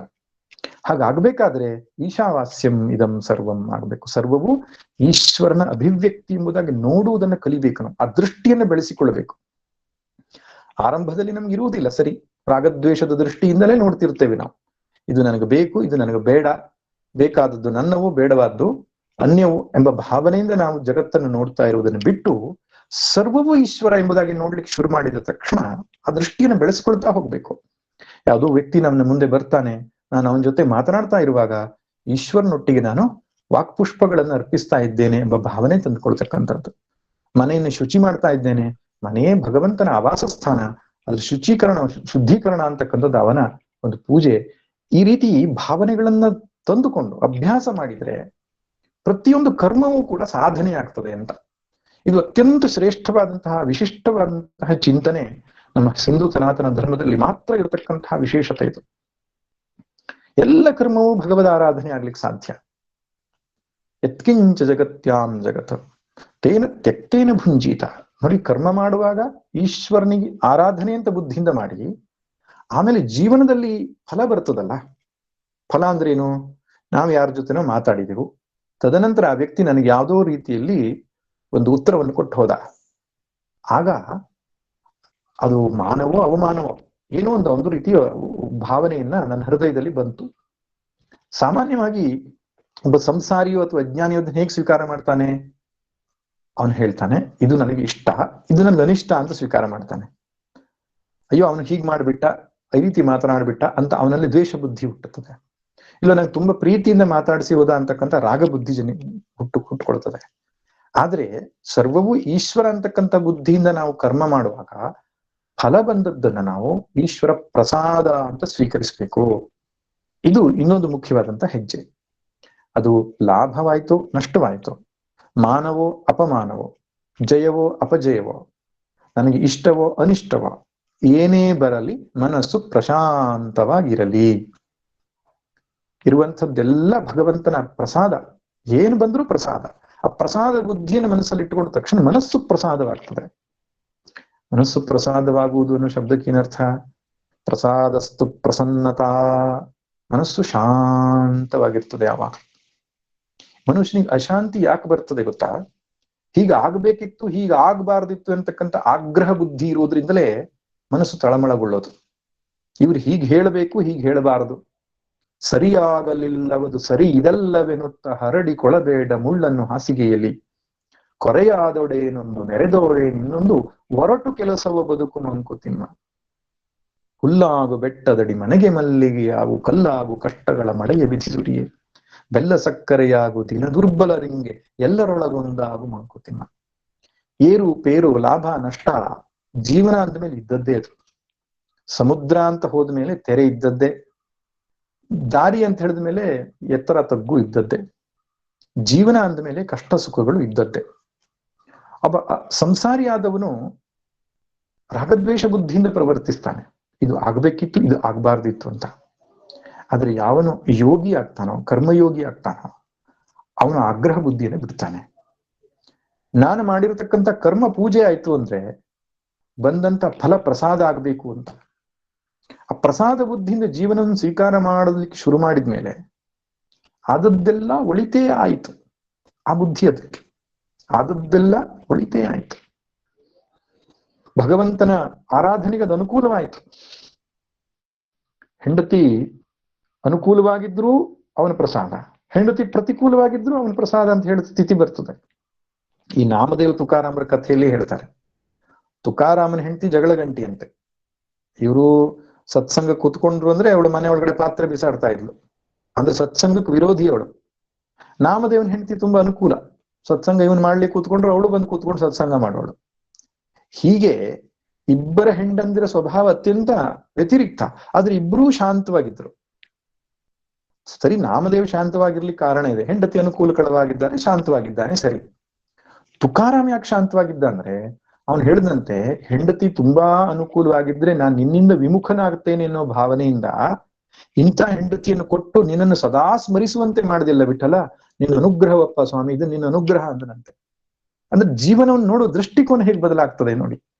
ಒಬ್ಬ ಭಕ್ತನಾದ ಅಂದ್ರೆ ಬದುಕು ಅತ್ಯಂತ ಸರಳ, ಬದುಕನ್ನ ಅತ್ಯಂತ ಸುಲಭವಾಗಿ ನಡೆಸ್ತಕ್ಕಂಥ ವಿಧಾನ ಯಾವುದು ಅಂದ್ರೆ ಈಶ್ವರ ಶರಣಾಗತಿಯ ಅಭ್ಯಾಸ. ಭಗವಂತ ಎಲ್ಲ ನಿನ್ನಿಚ್ಛೆ, ನೀನೇ ಸೊನ್ನೆ ನಾನು ಸೊನ್ನೆ, ನಾನು ಇಲ್ಲ ನೀನೇ ಎಲ್ಲ. ಈ ಶರಣಾಗತಿಯನ್ನ ಪುನಃ ಪುನಃ ಪುನಃ ಪುನಃ ಅಭ್ಯಾಸ ಮಾಡ್ತಾ ಹೋದ್ರೆ ಮನಸ್ಸು ಶಾಂತವಾಗಲು ಶುರುವಾಗುತ್ತೆ. ಏನಾದ್ರೂ ಕೂಡ ಒಳ್ಳೆಯದಕ್ಕೆ ಆಗ್ತಾ ಇದೆ, ಏನಾದ್ರೂ ಕೂಡ ಈಶ್ವರನು ನಿಶ್ಚಿತವಾಗಿ ಸತ್ಯವಾದ ಮಾತು. ಒಬ್ಬ ಅಹಂಕಾರಿಗೆ ಜೀವನದಲ್ಲಿ ಘಟಿಸ್ತಕ್ಕಂಥ ಘಟನೆಗಳೆಲ್ಲ ಅದನುಕೂಲವೋ ಪ್ರತಿಕೂಲವೋ ಎಂಬಂತಹ ರೀತಿಯಲ್ಲಿ ಇರ್ತದೆ. ಆದ್ರೆ ಒಬ್ಬ ಸಾಧಕನಿಗೆ ಅಥವಾ ಒಬ್ಬ ಈಶ್ವರನ ಭಕ್ತನಿಗೆ ಪ್ರತಿಯೊಂದು ಅವನಿಗೆ ಅನುಕೂಲವಾಗ್ತದೆ. ಹೇಗೆ ಅಂದ್ರೆ ಅವನ ಅಧ್ಯಾತ್ಮ ಪ್ರಗತಿಗೆ ಅದು ಅನುಕೂಲವಾಗ್ತದೆ. ಪ್ರತಿ ಘಟನೆಗಳು ಕೂಡ ಒಂದು ಪಾಠವಾಗಬಲ್ಲದು, ಒಂದು ಜೀವನದ ಮಾರ್ಗದರ್ಶನವಾಗಬಲ್ಲದು, ಅಧ್ಯಾತ್ಮ ವಿಕಾಸವಾಗಬಲ್ಲದು, ಅಂತಃಕರಣ ಶುದ್ಧಿ ಆಗಬಲ್ಲದು. ಈ ರೀತಿಯಾಗಿ ಪ್ರಸಾದ ಬುದ್ಧಿಯಿಂದ ಬದುಕನ್ನು ನಡೆಸಿ ಎಂಬುದಾಗಿ ಈಶಾವಾಸ್ಯ ಉಪನಿಷತ್ತು ನಮಗೆ ಹೇಳ್ತು. ಹಾಗೆ ಬದುಕುತ್ತಾ 100 ವರ್ಷ ಬದುಕಿ ಅಂತ ಹೇಳುತ್ತದೆ. 100 ವರ್ಷ ಅನ್ನೋದು ಮನುಷ್ಯನ ಜೀವಮಾನದ ಒಂದು ವಯಸ್ಸು, ಶತಾಯುಷಂ ಅಂತ ಕರೀತಾರೆ. ಅಂದ್ರೆ ಎಷ್ಟು ಕಾಲ ಬದುಕ್ತಿರೋ ಅಷ್ಟು ಕಾಲ ಈ ಬುದ್ಧಿಯಿಂದ ಬದುಕಿ. ಕುರುವನ್ನೇ ವೇಹ ಕರ್ಮಾಣಿನ ಜಿಜಿ ವಿಷಯ ಛತಕಂ ಸಮಾಹ, ಕರ್ಮ ಮಾಡ್ತಾನೆ ಬದುಕಿ ಅಂತ ಹೇಳ್ತದೆ. ಇದು ಭಗವದ್ಗೀತೆಯ ಉಪದೇಶಗಳಲ್ಲಿ ಅತ್ಯಂತ ಪ್ರಮುಖವಾದ ಕೃಷ್ಣ ಪದೇ ಪದೇ ಪದೇ ಹೇಳ್ತಾನೆ ಅರ್ಜುನಿಗೆ, ಕರ್ಮ ಬಿಡಬೇಡ ಅಂತ. ಅದು ಯಾವುದೋ ಒಂದು ಸಂದರ್ಭದಲ್ಲಿ ನನಗೆ ವಯಸ್ಸಾಯ್ತು, ನನಗೆ ವೃದ್ಧಾಪ್ಯ ಬಂತು, ಅಥವಾ ಬೇರೆ ಇನ್ನೇನೋ ಕಾರಣದಿಂದ ನನಗೆ ಪೆನ್ಷನ್ ಬರ್ತಾ ಇದೆ, ನಾನು ಯಾಕೆ ಕರ್ಮ ಮಾಡ್ಬೇಕು? ಇಲ್ಲ, ಕರ್ಮವನ್ನ ಕೊನೆಯ ತನಕ ಬಿಡಬಾರದು ಅಂತ ಹೇಳ್ತಾನೆ. ಕರ್ಮ ಬಿಡುವುದಕ್ಕೊಂದು ಹಂತ ಇದೆ. ಚಿತ್ತಶುದ್ಧಿಯಾಗಿ ಜ್ಞಾನ ಪ್ರಾಪ್ತಿಗೆ ಹೋದಾಗ ಸ್ಥೂಲವಾದಂತಹ ಸೂಕ್ಷ್ಮವಾದ ಕರ್ಮಗಳನ್ನ ಬಿಟ್ಟು ಜ್ಞಾನ ಪ್ರಧಾನವಾದ ಜೀವನ ಶೈಲಿ, ಸನ್ಯಾಸ ಜೀವನ ಶೈಲಿ ಅಂತ ಒಂದಿದೆ. ಅದು ನಿವೃತ್ತಿ ಮಾರ್ಗದ ಬಗ್ಗೆ ಹೇಳುವಾಗ ಮುಂದೆ ಬರ್ತದೆ. ಪ್ರವೃತ್ತಿ ಮಾರ್ಗದಲ್ಲಿಯೇ ಮೋಕ್ಷವನ್ನು ಕಂಡುಕೊಳ್ಳಬೇಕು ಅನ್ನೋರಿಗೆ, ಕರ್ಮ ಯೋಗದಿಂದಲೇ ಮೋಕ್ಷವನ್ನು ಕಂಡುಕೊಳ್ಬೇಕು ಅನ್ನೋರಿಗೆ ಕೊನೆ ತನಕವೂ ಕೂಡ ಕರ್ಮವನ್ನ, ಕರ್ಮ ಅಂದ ತಕ್ಷಣ ಸ್ವಧರ್ಮ, ಅದನ್ನ ನೆನಪಿಟ್ಕೋಬೇಕು. ಸ್ವಧರ್ಮವನ್ನ, ನನ್ನ ಪಾಲಿಗೆ ನಾನು ಮಾಡಲೇಬೇಕಾದ ಕರ್ತವ್ಯ ಕರ್ಮಗಳನ್ನ ಕೊನೆಯ ಕ್ಷಣಗಳವರೆಗೂ ಮಾಡಬೇಕು ಅಂತ ಹೇಳ್ತಾನೆ. ಗೀತೆಯಲ್ಲಂತೂ ಕೃಷ್ಣ ಯದ್ಯದಾಚರತಿ ಶ್ರೇಷ್ಠ ತತ್ತದೇವೇತರೋ ಜನಃ. ಅದರಿಂದ ಲೋಕ ಸಂಗ್ರಹದ ದೃಷ್ಟಿಯಿಂದ, ಲೋಕ ಸಂಗ್ರಹ ಅಂದ್ರೇನು, ಇನ್ನೊಬ್ಬರಿಗೆ ಮಾರ್ಗದರ್ಶನವಾಗುವುದ ದೃಷ್ಟಿಯಿಂದಲಾದ್ರೂ ಜ್ಞಾನಿಯೂ ಕೂಡ ಕರ್ಮ ಮಾಡಬೇಕು ಅಂತ ಹೇಳ್ತಾನೆ. ಜನಕನ ದೃಷ್ಟಾಂತವನ್ನು ಕೊಡ್ತಾನೆ, ತನ್ನದೇ ಸ್ವತಃ ದೃಷ್ಟಾಂತವನ್ನು ಕೊಡ್ತಾನೆ. ಅದರಿಂದ ಕರ್ಮವನ್ನ ಮಾಡ್ತಾ ಇರಬೇಕು ಕೊನೆಯ ತನಕ, ಕರ್ತವ್ಯ ಕರ್ಮವನ್ನೇ ವಿಮುಖನಾಗಬಾರದು. ಇನ್ನು ಹಾಗೆ 100 ವರ್ಷಗಳ ಕಾಲ ಬದುಕಿ ಅಂತ, ಸಮೃದ್ಧವಾದ ಜೀವನೋತ್ಸವವಾದಂತ ಬದುಕು ಉತ್ಸವಪೂರ್ಣವಾಗ್ತದೆ ಅಂತ ಬಹಳ ಅದ್ಭುತವಾದ ಮಾತು. ಪ್ರತಿ ಕ್ಷಣವೂ ನಮಗೆ ಆನಂದವನ್ನು ಕೊಡಬಲ್ಲದು ಈ ದೃಷ್ಟಿ ಇಟ್ಕೊಂಡ್ರೆ. ನಾವು ಕಷ್ಟ ಅಂತ ಹೇಳ್ತೇವಲ್ಲ, ಆ ಕಷ್ಟದ ಭಾವನೆ ನಮ್ಗೆ ಯಾಕೆ ಕಾಣಿಸುತ್ತೆ ಅಂದ್ರೆ ನಮ್ ದೃಷ್ಟಿ ಸರಿ ಇಲ್ಲ ಅಂತ ಹೇಳುತ್ತೆ ಶಾಸ್ತ್ರ. ಅಧ್ಯಾತ್ಮ ದೃಷ್ಟಿ ನಿನಗೆ ಬಂತು ಅಂತ ಅಂದ್ರೆ ಪ್ರತಿ ಕ್ಷಣವೂ ಕೂಡ ನಿನ್ನನ್ನು ಆಸ್ವಾದಿಸಬಹುದು, ನಿನಗೆ ಅದೊಂದು ಶಿಕ್ಷಣವಾಗಬಲ್ಲದು, ಅದೊಂದು ಉತ್ಸವವಾಗಬಲ್ಲದು. ಜೀವನೋತ್ಸಾಹ ಎನ್ನುವ ಶಬ್ದವನ್ನ ಪುನಃ ಪುನಃ ಡಿ.ವಿ.ಜಿ ಬಳಸೋದನ್ನ ನೋಡ್ತೇವೆ. ಅದನ್ನು ಕಳ್ಕೊಳ್ಬಾರ್ದು ಜೀವನೋತ್ಸಾಹವನ್ನ. ಜೀವನದ ಎಂಥ ಸಂದರ್ಭದಲ್ಲಿಯೂ ಕೂಡ ಉತ್ಸಾಹ ಕಳ್ಕೊಳ್ಬಾರ್ದು, ಬದುಕು ಬೇಡ ಅಂತಕ್ಕಂಥ ಭಾವನೆ ಬರಬಾರ್ದು. ಅದು ಯಾರಿಗೆ ಬರ್ತದೆ ಅಂದ್ರೆ ಅತ್ಯಂತ ಸ್ವಾರ್ಥಿಯಾದಂತಹ ಸಾಂಸಾರಿಕ ಬುದ್ಧಿ ಉಳ್ಳವನಿಗೆ ಬರ್ತದೆ. ಯಾರು ಯೋಗಿಯಾಗಿದ್ದಾನೋ, ಭಗವಂತನನ್ನ ಪಡೆಯುವುದಕ್ಕೆ ತನ್ನ ಜೀವನವನ್ನು ಮುಡಿಪಾಗಿಟ್ಟಿದ್ದಾನೋ, ಅವನಿಗೆ ಎಂದೂ ಕೂಡ ಯಾವ ಕಾಲದಲ್ಲಿಯೂ ಕೂಡ ಜೀವನ ಸಾಕು ನನಗೆ ಅಂತ ಬರಲ್ಲ. ಜೀವನೋತ್ಸಾಹ ಅವನು ಕಳೆದುಕೊಳ್ಳಲ್ಲ. ಯಾಕೆ ಹೇಳಿ? ಪ್ರತಿಯೊಂದು ಕೂಡ ಈಶ್ವರನ ಅನುಗ್ರಹ ಎಂಬುದಾಗಿ ನೋಡ್ತಾನೆ, ಅವನ ಲೀಲೆ ಎಂಬುದಾಗಿ ನೋಡ್ತಾನೆ. ಜೀವನದಲ್ಲಿ ಘಟಿಸಿರತಕ್ಕಂಥ ಪ್ರತಿಯೊಂದು ಘಟನೆಯೂ ಕೂಡ ಈಶ್ವರ ಲೀಲೆ ಎಂಬುದಾಗಿ ನೋಡ್ಲಿಕ್ಕೆ ಶುರು ಮಾಡಿದ ಮೇಲೆ ಅಲ್ಲಿ ಸರಿ ಯಾವುದು ತಪ್ಪು ಯಾವುದು, ಆಗ್ಬೇಕಾಗಿರೋದು ಯಾವುದು, ಆಗ್ಬಾರ್ದು ಯಾವುದು, ಎಲ್ಲವೂ ಸರಿಯಾಗಿದೆ, ಎಲ್ಲವೂ ಸರಿಯಾಗಿದೆ. ಇದು ಬಹಳ ಉತ್ತಮವಾದ ದೃಷ್ಟಿ. ಎಲ್ಲವೂ ಚೆನ್ನಾಗಿದೆ ಸ್ವಾಮಿ, ಎಲ್ಲವೂ ಚೆನ್ನಾಗಿದೆ, ಹೀಗೆ ಹೇಳಲಿಕ್ಕೆ ನಾವು ಕಲಿಬೇಕು. ಅದು ಭಗವಂತ ಹೇಳ್ತಕ್ಕಂತಹ, ಉಪನಿಷತ್ ಹೇಳ್ತಕ್ಕಂತಹ ಸಂದೇಶ. ಹಾಗೆ ಜೀವನೋತ್ಸಾಹದಿಂದ, ಜೀವನೋತ್ಸವದಿಂದ, ಪ್ರತಿ ಸ್ನಾನ ಒಂದು ಉತ್ಸವ. ಏನು ಅನಾರೋಗ್ಯವಾದಾಗ ಅದಕ್ಕೆ ಆರೈಕೆ ಮಾಡೋದೊಂದು ಉತ್ಸವ, ಮಕ್ಕಳನ್ನು ಬೆಳೆಸೋದೊಂದು ಉತ್ಸವ, ಕರ್ತವ್ಯ ಮಾಡೋದೊಂದು ಉತ್ಸವ. ಜೀವನವೇ ಒಂದು ಉತ್ಸವವಾಗಬೇಕು, ಪ್ರತಿ ಕ್ಷಣವನ್ನ ಆಸ್ವಾದಿಸಬೇಕು ಎಂಬುದಾಗಿ ಹೇಳುತ್ತೆ. ಹಾಗೆ ಮಾಡಬೇಕಾದ್ರೆ ನಮ್ಮ ದೃಷ್ಟಿ ಬದಲಾಗಬೇಕು. ಈಶ್ವರಾರ್ಪಣ ಬುದ್ಧಿ, ಪ್ರಸಾದ ಬುದ್ಧಿಯಿಂದ ಕರ್ಮವನ್ನು ಮಾಡುತ್ತಾ ನಾವು 100 ವರ್ಷ ಕಳೆಯಬೇಕು ಎಂಬುದಾಗಿ ಹೇಳುತ್ತೆ. ಇನ್ನು ಮುಂದಿನ ಮಂತ್ರದಲ್ಲಿ ಈ ರೀತಿ ಮಾಡಿದರೆ ನ ಕರ್ಮ ಲಿಪ್ಯತೇನರೆ, ಇದು ಬಹಳ ಮುಖ್ಯವಾದಂತಹ ಮಾತು. ಈ ರೀತಿ ಬದುಕನ್ನು ನಡೆಸಿದವರಿಗೆ ಕರ್ಮ ಬಂಧನವಿಲ್ಲ ಅಂತ. ಕರ್ಮ ಬಂಧನ ಅಂದ್ರೆ ಏನು? ನಾವು ಒಳ್ಳೆ ಕರ್ಮವನ್ನು ಮಾಡಿದ್ರೆ ಪುಣ್ಯ ಫಲ ಬರ್ತದೆ, ಕೆಟ್ಟ ಕರ್ಮವನ್ನು ಮಾಡಿದ್ರೆ ಪಾಪ ಫಲ ಬರ್ತದೆ. ಆ ಪುಣ್ಯ ಫಲ ಮತ್ತು ಪಾಪ ಫಲ ಎರಡನ್ನೂ ಜೀವವನ್ನು ಬಂಧಿಸುತ್ತೆ. ಅದರಿಂದ ನಮ್ಮ ಜೀವನವನ್ನು ಮುಗಿಸುವಲ್ಲಿವರೆಗೆ ಒಂದಿಷ್ಟು ಪಾಪ ಒಂದಿಷ್ಟು ಪುಣ್ಯವನ್ನ ನಾವು ಸಂಪಾದನೆ ಮಾಡಿರ್ತೇವೆ. ಆ ಪುಣ್ಯ ಪಾಪಗಳ ಸಂಗ್ರಹ ಅನ್ನೋದು ಮುಂದಿನ ಜನ್ಮಕ್ಕೆ ಕಾರಣವಾಗ್ತದೆ. ಅದಕ್ಕೆ ಕರ್ಮ ಬಂಧನ ಅಂತ ಹೇಳ್ತಾರೆ. ಎಲ್ಲಿಯ ತನಕ ನಾನು ಅಹಂಕಾರ ಬುದ್ಧಿಯಿಂದ, ಕರ್ತೃತ್ವ ಭೋಕ್ತೃತ್ವ ಬುದ್ಧಿ ಅಂತ ಹೇಳ್ತಾರೆ, ಅದಕ್ಕೆ ಜೀವಭಾವ ಸಂಸಾರಿ ಬುದ್ಧಿ ಇಟ್ಟುಕೊಂಡು ಬದುಕನ್ನು ನಡೆಸ್ತೇನೋ, ಈ ಕರ್ಮಗಳ ಹೊಡೆತದಿಂದ ತಪ್ಪಿಸ್ಕೊಳ್ಳಿಕ್ ಸಾಧ್ಯ ಇಲ್ಲ. ಪಾಪ ಪುಣ್ಯಗಳು ಸಂಗ್ರಹವಾಗ್ತಾನೆ ಹೋಗುತ್ತೆ. ಪುನರಪಿ ಜನನಂ ಪುನರಪಿ ಮರಣಂ ಪುನರಪಿ ಜನನಿ ಜಠರೇ ಶಯನಂ. ಈ ರೀತಿ ಜನ್ಮ ಜನ್ಮಾಂತರಕ್ಕೆ ನಮ್ಮನ್ನ ಸೆಳೆದುಕೊಂಡು ಹೋಗ್ತದೆ. ಆದ್ರೆ ಈ ಬುದ್ಧಿ ಇದ್ರೆ, ಯಾವುದು? ಈಶ್ವರಾರ್ಪಣ ಬುದ್ಧಿ, ಪ್ರಸಾದ ಬುದ್ಧಿಯಿಂದ ಬದುಕನ್ನು ನಡೆಸಿದ್ರೆ ಕರ್ಮ ಫಲಗಳು ಅವನಿಗೆ ಅಂಟಲ್ಲ. ಮಾಡ್ತಕ್ಕಂಥ ಪ್ರತಿಯೊಂದು ಕರ್ಮ ಈಶ್ವರಾರ್ಪಣ ಬುದ್ಧಿಯಿಂದ ಮಾಡಿದರೆ ಅವನ ಪುಣ್ಯವೂ ಲಾಭವಾಗಲ್ಲ, ಪಾಪವೂ ಬರಲ್ಲ ಅವನಿಗೆ. ಬದಲಾಗಿ ಏನಾಗುತ್ತೆ, ಒಳಗಡೆ ಇರತಕ್ಕಂತಹ ಪುಣ್ಯ ಪಾಪಗಳು ಕ್ಷಯವಾಗಿ ಅಂತಃಕರಣ ಶುದ್ಧಿ ಆಗ್ತದೆ. ಈ ಜನ್ಮ ಪೂರ್ತಿ ಕರ್ಮಯೋಗ ಬುದ್ಧಿಯಿಂದ ಯಾವನು ಬದುಕ್ತಾನೋ ಒಳಗಡೆ ಇರತಕ್ಕಂತಹ ಕರ್ಮಗಳೆಲ್ಲವೂ ಲೋಪವಾಗಿ ಅವನ ಜ್ಞಾನ ದೃಷ್ಟಿಯನ್ನು ತಂದುಕೊಡ್ಲಿಕ್ಕೆ ಸಹಾಯ ಮಾಡುತ್ತೆ. ಅಥವಾ ಮೋಕ್ಷವನ್ನು ಕೊಡಬಲ್ಲದು. ಕರ್ಮಯೋಗವೇ ಮೋಕ್ಷವನ್ನು ಕೊಡಬಲ್ಲದು. ಯಾಕಂದ್ರೆ ಭಗವಂತನೇ ಹೇಳ್ತಾನೆ, ನಾನು ಧನ ದದಾಮಿ ಬುದ್ಧಿಯೋಗಂ ತಂ ಏನ ಮಾಂ ಉಪಯಾಂತಿತಿ ಅಂತ. ಅಂತಹ ಕರ್ಮಯೋಗಿ ಬುದ್ಧಿಯೋಗ ನಾನೇ ಕೊಡ್ತೇನೆ ಅಂತ ಹೇಳ್ತಾನೆ ಭಗವಂತ. ಆದ್ರಿಂದ ಆ ಕರ್ಮ ಬಂಧನದಿಂದ ಬಿಡುಗಡೆಯನ್ನು ಮಾಡ್ಲಿಕ್ಕೆ ಇರತಕ್ಕಂಥ ಒಂದು ದೃಷ್ಟಿ, ಇದು ಬಹಳ ಮುಖ್ಯವಾದಂತಹ ಮಂತ್ರ, 2 ಮಂತ್ರ. ಇನ್ನು ಮುಂದಿನ 6 ಮಂತ್ರಗಳಲ್ಲಿ, ಇನ್ನು ಮುಂದಿನ 7 ಮಂತ್ರಗಳಲ್ಲಿ ಮೊದಲನೆಯ ಮಂತ್ರ, 3ನೇ ಮಂತ್ರ ಏನಿದೆ, ಒಬ್ಬ ಆತ್ಮಜ್ಞನ ನಿಂದೆ, ಆತ್ಮಜ್ಞಾನದ ಕಡೆಗೆ ಅವನು ಪ್ರವರ್ತಿಸಲ್ವೋ ಅವನನ್ನು ನಿಂದನೆಯನ್ನ ಮಾಡುತ್ತೆ. ಉಳಿದಂತಹ 6 ಮಂತ್ರಗಳಲ್ಲಿ ಆತ್ಮದ ಸ್ವರೂಪವನ್ನ ವರ್ಣನೆ ಮಾಡುತ್ತೆ. ಒಟ್ಟಿನಲ್ಲಿ 9 ಮಂತ್ರಗಳಲ್ಲಿ, ಆರಂಭದ 9 ಮಂತ್ರಗಳಲ್ಲಿ ಮೊದಲ 2 ಮಂತ್ರಗಳು ಕರ್ಮಯೋಗದ ಸೂತ್ರವನ್ನ ಹೇಳಿದರೆ, 3ನೆಯ ಮಂತ್ರವು ಆತ್ಮಘ್ನನ ನಿಂದೆ, ಅಂದ್ರೆ ಮೋಕ್ಷ ಮಾರ್ಗದೆಡೆಗೆ ಹೋಗದೇ ಇರತಕ್ಕಂಥ ಜನರ ನಿಂದೆ. ತದನಂತರ ಬರ್ತಕ್ಕಂತಹ 6 ಮಂತ್ರಗಳು ಆತ್ಮ ಸ್ವರೂಪದ ವಿವರಣೆ ಬರ್ತದೆ. 9 ಮಂತ್ರಗಳಾಯ್ತಲ್ಲ. ತದನಂತರ ಬರತಕ್ಕಂತಹ 6 ಮಂತ್ರಗಳಲ್ಲಿ ಉಪಾಸನೆಯ ಬಗ್ಗೆ ಹೇಳಿದೆ. ಉಪಾಸನೆಯನ್ನು ಭಕ್ತಿ ಯೋಗ ಅಂತ ತೆಗೆದುಕೊಳ್ಳಿ. ಆ ರೀತಿ ಭಕ್ತಿ ಯೋಗದ ವಿಷಯವಾಗಿ ತದನಂತರ 6 ಮಂತ್ರಗಳು ಉಪಾಸನೆಯನ್ನು ಹೇಳಿದ್ರೆ, ಕೊನೆಯ 3 ಮಂತ್ರಗಳಲ್ಲಿ ಒಬ್ಬ ವ್ಯಕ್ತಿ ಸಾಯುವ ಮೊದಲು ಹೇಗೆ ಪ್ರಾರ್ಥನೆ ಮಾಡಬೇಕು ಅಂತ, ಉಪಾಸಕನು ತನ್ನ ಮೃತ್ಯು ಅಭಿಮುಖನಾಗಿ ನಿಂತಾಗ ಏನೆಲ್ಲ ಪ್ರಾರ್ಥನೆಯನ್ನು ಮಾಡ್ತಾನೆ, ಹೇಗೆ ಮಾಡಬೇಕು ಎಂತಕ್ಕಂಥ ಒಂದು ಸೂಚನೆ ನಮಗೆ ಸಿಗುತ್ತೆ. ಒಟ್ಟಿನಲ್ಲಿ ಈ 9 ಆರಂಭದ 9 ಶ್ಲೋಕಗಳು ಕರ್ಮಯೋಗ ಜ್ಞಾನಯೋಗವನ್ನು ಹೇಳಿದರೆ, ಕೊನೆಯ 9 ಶ್ಲೋಕಗಳು ಭಕ್ತಿ ಯೋಗವನ್ನ ಹೇಳುತ್ತೆ. ಇದನ್ನ ಮನಸ್ಸಲ್ಲಿ ಇಟ್ಕೋಬೇಕು. ಈಗ 3ನೇ ಮಂತ್ರ ಎಷ್ಟು ಅದ್ಭುತವಾದಂತಹ ಮಂತ್ರ. ಅಸುರ್ಯ ನಾಮತೆ ಲೋಕಾ ಅಂಧೇನ ತಮಸಾವೃತಾ ತಾಂಸ್ತೆ ಪ್ರೇತ್ಯಾಭಿಗಚ್ಚಂತಿ ಏಕೆ ಚಾತ್ಮಹನೋ ಜನಾ. ಅಸುರ ಸಂಬಂಧವುಳ್ಳ ಆ ಲೋಕಗಳು ಕುರುಡುಗತ್ತಲೆಯಿಂದ ಆವರಿಸಲ್ಪಟ್ಟಿವೆ. ಆತ್ಮಘಾತಿಗಳಾದ ಜನರು ಮೃತರಾದ ಮೇಲೆ ಅದನ್ನು ಪಡೀತಾರೆ ಅಂತ. ಇಲ್ಲಿ ಆತ್ಮಹನೋ ಜನಾಹ, ಆತ್ಮಹನನರು ಅಂತ ಕರೆದಿದ್ದಾರೆ. ಆತ್ಮನನ್ನ ಕೊಂದುಕೊಂಡವರು ಅಂತ. ಇಲ್ಲಿ ಆತ್ಮ ಅನ್ನೋ ಶಬ್ದಕ್ಕೆ ಏನರ್ಥ? ತಾನು ಅಂತ ಅರ್ಥ.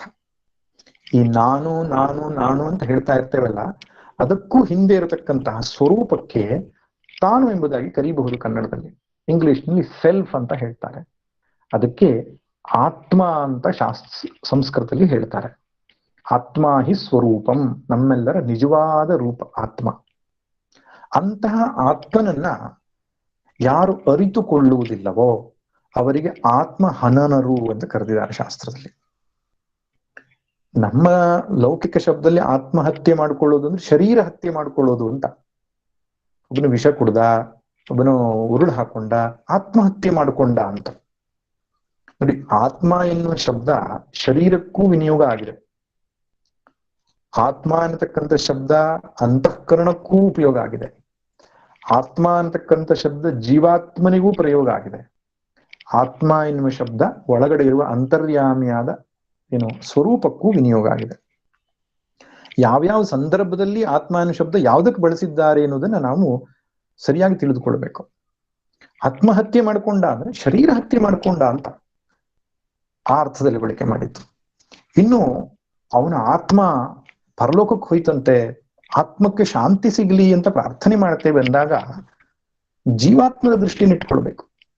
ಇಲ್ಲಿ ಪಿಂಡ ಪ್ರಧಾನ ಮುಂತಾದವುಗಳನ್ನ ಮಾಡಿ ಆತ್ಮಕ್ಕೆ ಸದ್ಗತಿ ಕೊಡೋದು ಅಂತ ಹೇಳ್ತಾರಲ್ಲ, ಸದ್ಗತಿ ಕೊಡೋದು ಯಾವ ಆತ್ಮಕ್ಕೆ?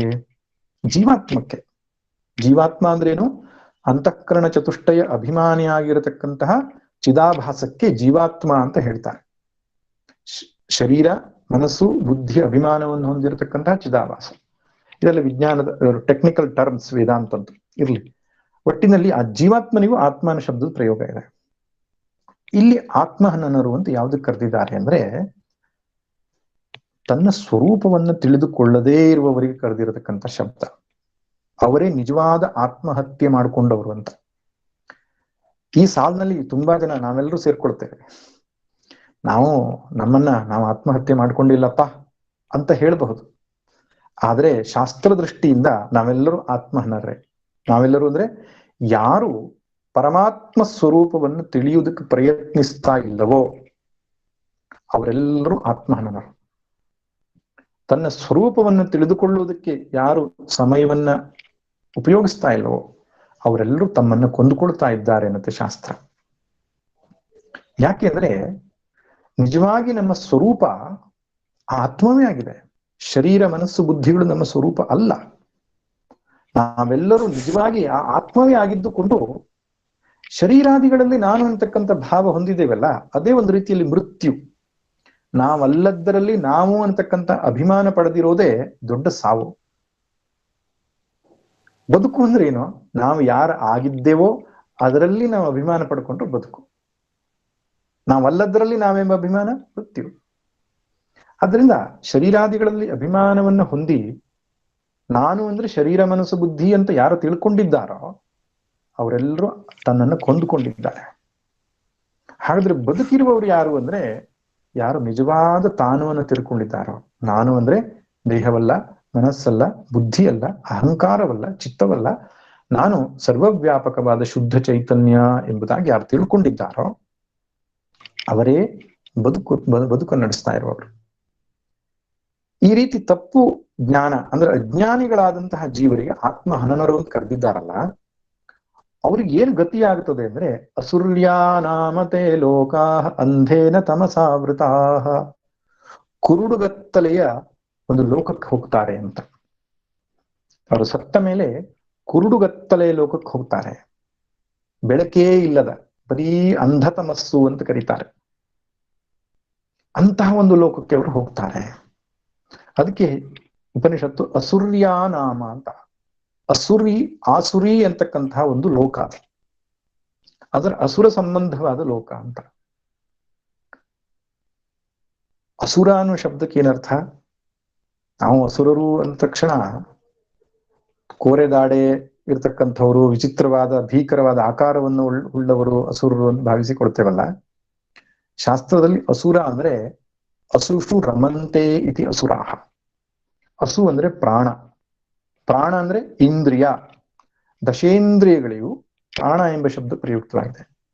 ಇಂದ್ರಿಯ ಭೋಗದಲ್ಲಿ ಯಾರು ರಮಿಸುತ್ತಾರೋ ಅವರಿಗೆ ಅಸುರರು ಎಂಬುದಾಗಿ ಶಾಸ್ತ್ರ ಹೇಳುತ್ತೆ. ಇಂದ್ರಿಯ ಭೋಗವೇ ಜೀವನದ ಧ್ಯೇಯ ಎಂಬುದಾಗಿ ಯಾರು ಮಾಡ್ಕೊಂಡಿದ್ದಾರೋ ಅವರೆಲ್ಲರೂ ಅಸುರರು.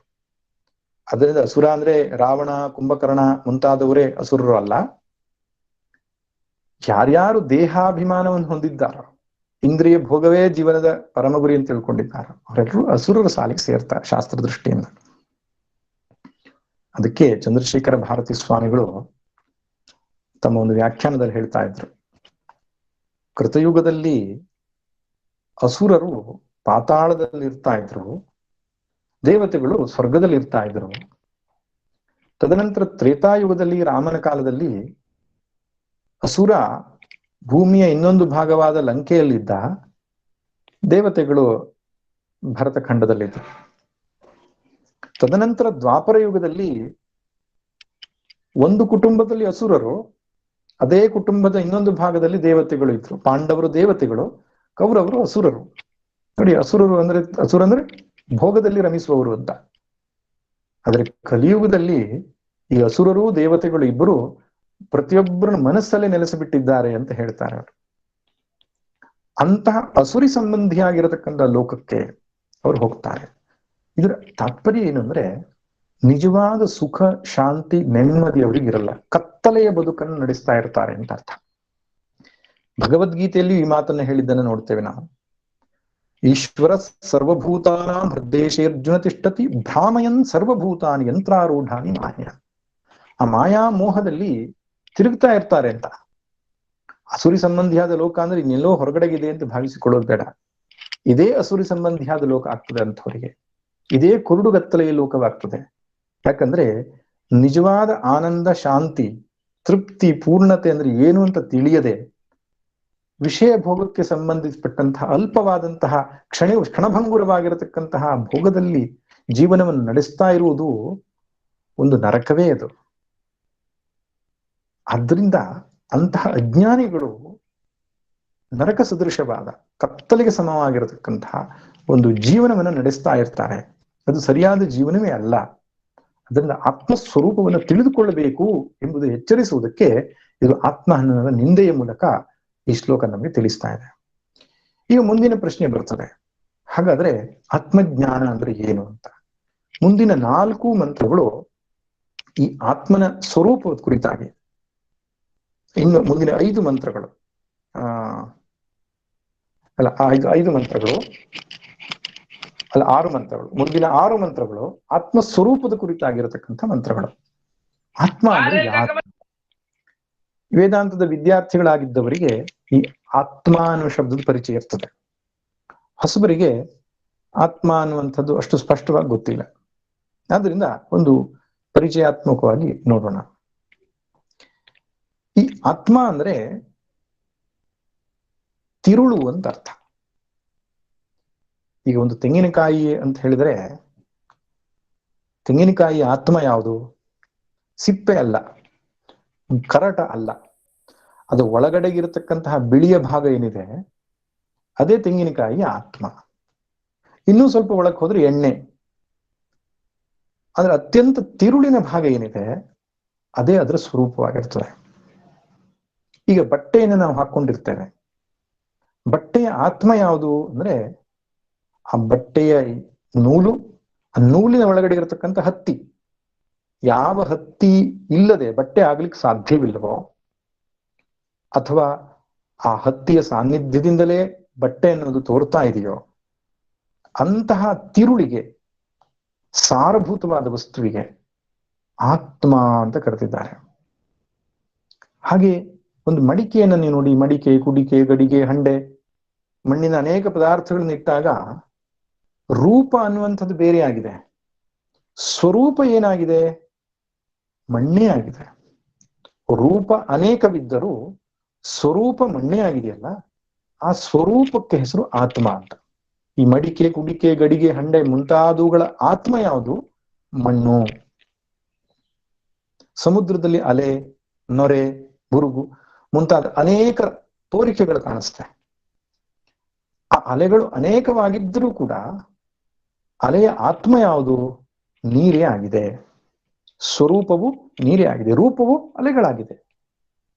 ಹಾಗೆ ಈಗ ನಾನು ನಾನು ನಾನು ಅಂತ ಹುಟ್ಟಿನಿಂದ ಸಾಯುವ ತನಕ ನಾವೆಲ್ಲರೂ ಹೇಳ್ತಾ ಇದ್ದೇವಲ್ಲ, ಈ ನಾನು ನಾನು ಅಂತ ಹೇಳ್ತಕ್ಕಂತಹ ಈ ಜೀವನಿಗೆ ಸ್ವರೂಪವು ಯಾವುದಾಗಿದೆ ಅಂತ ಕಂಡುಕೊಳ್ಬೇಕು. ಆ ಸ್ವರೂಪವೇ ಆತ್ಮವಾಗಿರ್ತದೆ. ಅದಕ್ಕೆ ಆತ್ಮ ವಿಚಾರ ಮಾಡುವುದು ಅಂದ್ರೆ ನಾನು ಯಾರು ಅಂತ ತಿಳ್ಕೊಳ್ಳೋದಾಗಿದೆ.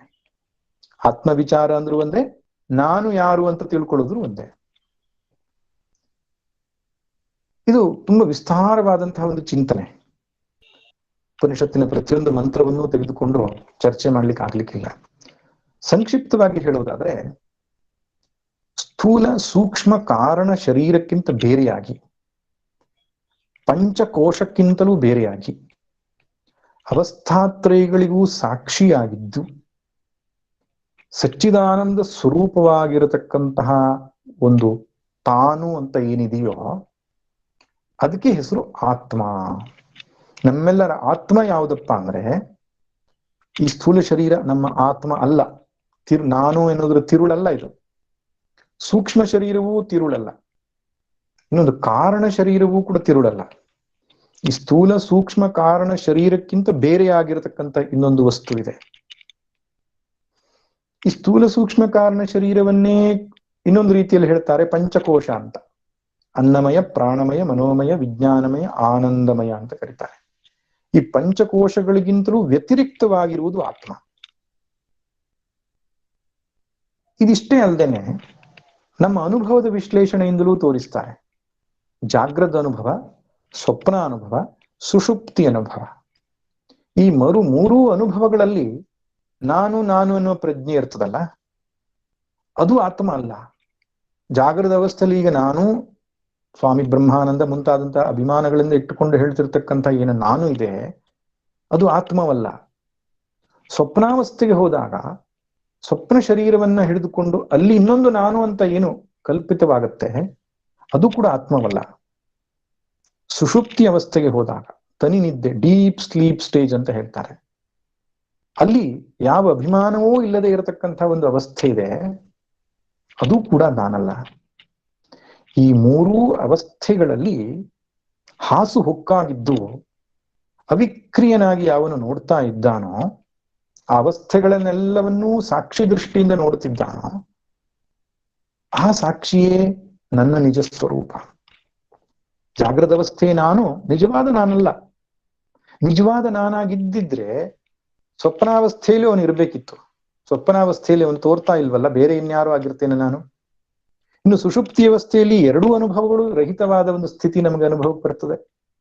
ಹಾಗಿರುವಾಗ ಈ ಮೂರು ನಾನಲ್ಲ, ಆದರೂ ಈ ಮೂರು ಅವಸ್ಥೆಯನ್ನ ನೋಡುವಂತಹ ಅನುಭವಿಸ್ತಕ್ಕಂತಹ ಒಬ್ಬ ಇದ್ದಾನೆ ಅಂತ ಗೊತ್ತಾಗ್ತದೆ ನಮಗೆ. ಅನ್ವಯ ವ್ಯತಿರೇಕ ಕ್ರಮದಿಂದ ಗೊತ್ತಾಗ್ತದೆ. ಆ ಸಾಕ್ಷಿ ನನ್ನ ನಿಜ ಸ್ವರೂಪ. ಆ ಸಾಕ್ಷಿಯ ಸ್ವರೂಪ ಹೇಗಿದೆ ಅಂದ್ರೆ ಸಚ್ಚಿದಾನಂದ ಅಂತ ಕರೀತಾರೆ. ಸಚ್ಚಿದಾನಂದ ಏನು? ಯಾವಾಗ್ಲೂ ಇರುವಂಥದ್ದು. ದೇಹ ಅನ್ನುವಂಥದ್ದು ಕ್ಷಣಭಂಗುರವಾದದ್ದು. ನಲಿನಿ ದಲಗತ ಜಲಮತಿ ತರಲಂ ಅಂತ ಹೇಳ್ತಾರೆ. ಯಾವಾಗ ಬಿದ್ದು ಹೋಗ್ತದೋ ಗೊತ್ತಿಲ್ಲ, ಅತ್ಯಂತ ಕ್ಷಣಿಕವಾದದ್ದು. ಇನ್ನು ಮನಸ್ಸು ಬುದ್ಧಿಗಳೆಲ್ಲ ಎಷ್ಟು ಕ್ಷಣಿಕ ಅಂತ ಹೇಳುವುದರೊಳಗಡೆ ಇನ್ನೊಂದು ಆಲೋಚನೆ ಬಂದಾಯ್ತು, ಅಷ್ಟು ಕ್ಷಣಿಕ. ಹಾಗಿರುವಾಗ ಸ್ಥೂಲ ಸೂಕ್ಷ್ಮ ಶರೀರಗಳು ಕ್ಷಣಿಕವಾಗಿರತಕ್ಕಂಥವು, ಆದರೆ ಆ ಆತ್ಮನು ಸ್ಥಿರವಾಗಿರುವಂಥವನು, ಒಂದೇ ರೀತಿಯಾಗಿರುವವನು. ಆದ್ದರಿಂದ ಸತ್ಸ್ವರೂಪ ಅಂತ ಕರೀತಾರೆ. ಇನ್ನೊಂದು ಚಿತ್ ಸ್ವರೂಪನು ಆತ್ಮ. ಚಿತ್ ಅಂದ್ರೆ ಅರಿವಿನ ಸ್ವರೂಪ. ಕೇವಲ ಚಿದ್ಘನ ಸ್ವರೂಪ, ಅರಿವು ಮಾತ್ರವಾಗಿದೆ ಅದು. ಶರೀರಕ್ಕಂತೂ ಅರಿವಿಲ್ಲ, ಜಡ ಅದು. ಮನಸ್ಸು ಬುದ್ಧಿಗೆ ಅರಿವಿದೆ ಅಂದ್ರೆ ಆ ಅರಿವು ಸ್ವತಃ ಅರಿವಲ್ಲ, ಅದು ಇದು ವಿಕ್ರಿಯವಾಗಿರತಕ್ಕಂತಹ ಅರಿವು, ಬದಲಾವಣೆ ಆಗತಕ್ಕಂತಹ ಅರಿವು, ಎರವಲಾದಂತಹ ಅರಿವು, ನಿಜವಾದ ಜ್ಞಾನ ಸ್ವರೂಪವಲ್ಲ ಅದು. ಆದ್ರೆ ಮನಸ್ಸು ಬುದ್ಧಿಯನ್ನೂ ವೀಕ್ಷಿಸುವ ಸಾಕ್ಷಿಯು ಜ್ಞಾನ ಸ್ವರೂಪ ಮಾತ್ರನಾಗಿದ್ದಾನೆ. ಇನ್ನು ಆನಂದ ಸ್ವರೂಪ, ಸಚ್ಚಿತ್ ಆನಂದ ಮತ್ತು ಅನಂತ ಎಂಬುದಾಗಿ 4 ಲಕ್ಷಣವನ್ನು ಹೇಳ್ತಾರೆ ಆತ್ಮನ ಸ್ವರೂಪ ಲಕ್ಷಣ. ಯಾವಾಗಲೂ ಇರುವವನು, ಯಾವಾಗಲೂ ಅರಿಯುವವನು, ಯಾವಾಗಲೂ ಸುಖ ಸ್ವರೂಪನಾಗಿರುವವನು. ಮನಸ್ಸು ಬುದ್ಧಿಗಳಲ್ಲಿ ದುಃಖ ಸುಖ ಬದಲಾವಣೆಗಳಾಗ್ತಾ ಇರುತ್ತೆ, ಆದ್ರೆ ಆತ್ಮನು ಯಾವಾಗಲೂ ಸುಖವಾಗಿರುವವನು. ಇದು ಹೇಗೆ ಗೊತ್ತು ಅಂದ್ರೆ, ನಿತ್ಯವೂ ಸುಷುಪ್ತಿಗೆ ಹೋದಾಗ, ತನಿನಿದ್ದೆಗೆ ಹೋದಾಗ, ಡೀಪ್ ಸ್ಲೀಪ್ ಸ್ಟೇಜಿಗೆ ಹೋದಾಗ ಯಾರಿಗೂ ದುಃಖವಾಗಲ್ಲ, ಸುಖದ ಅನುಭವ ಆಗ್ತದೆ. ಸಮಾಧಿಯಲ್ಲಿ ಸುಖದ ಅನುಭವ ಆಗ್ತದೆ. ಇದೆಲ್ಲವೂ ನಮಗೆ ದೃಷ್ಟಾಂತಗಳು ಆತ್ಮನು ಸುಖ ಸ್ವರೂಪನಿದ್ದಾನೆ ಅಂತ.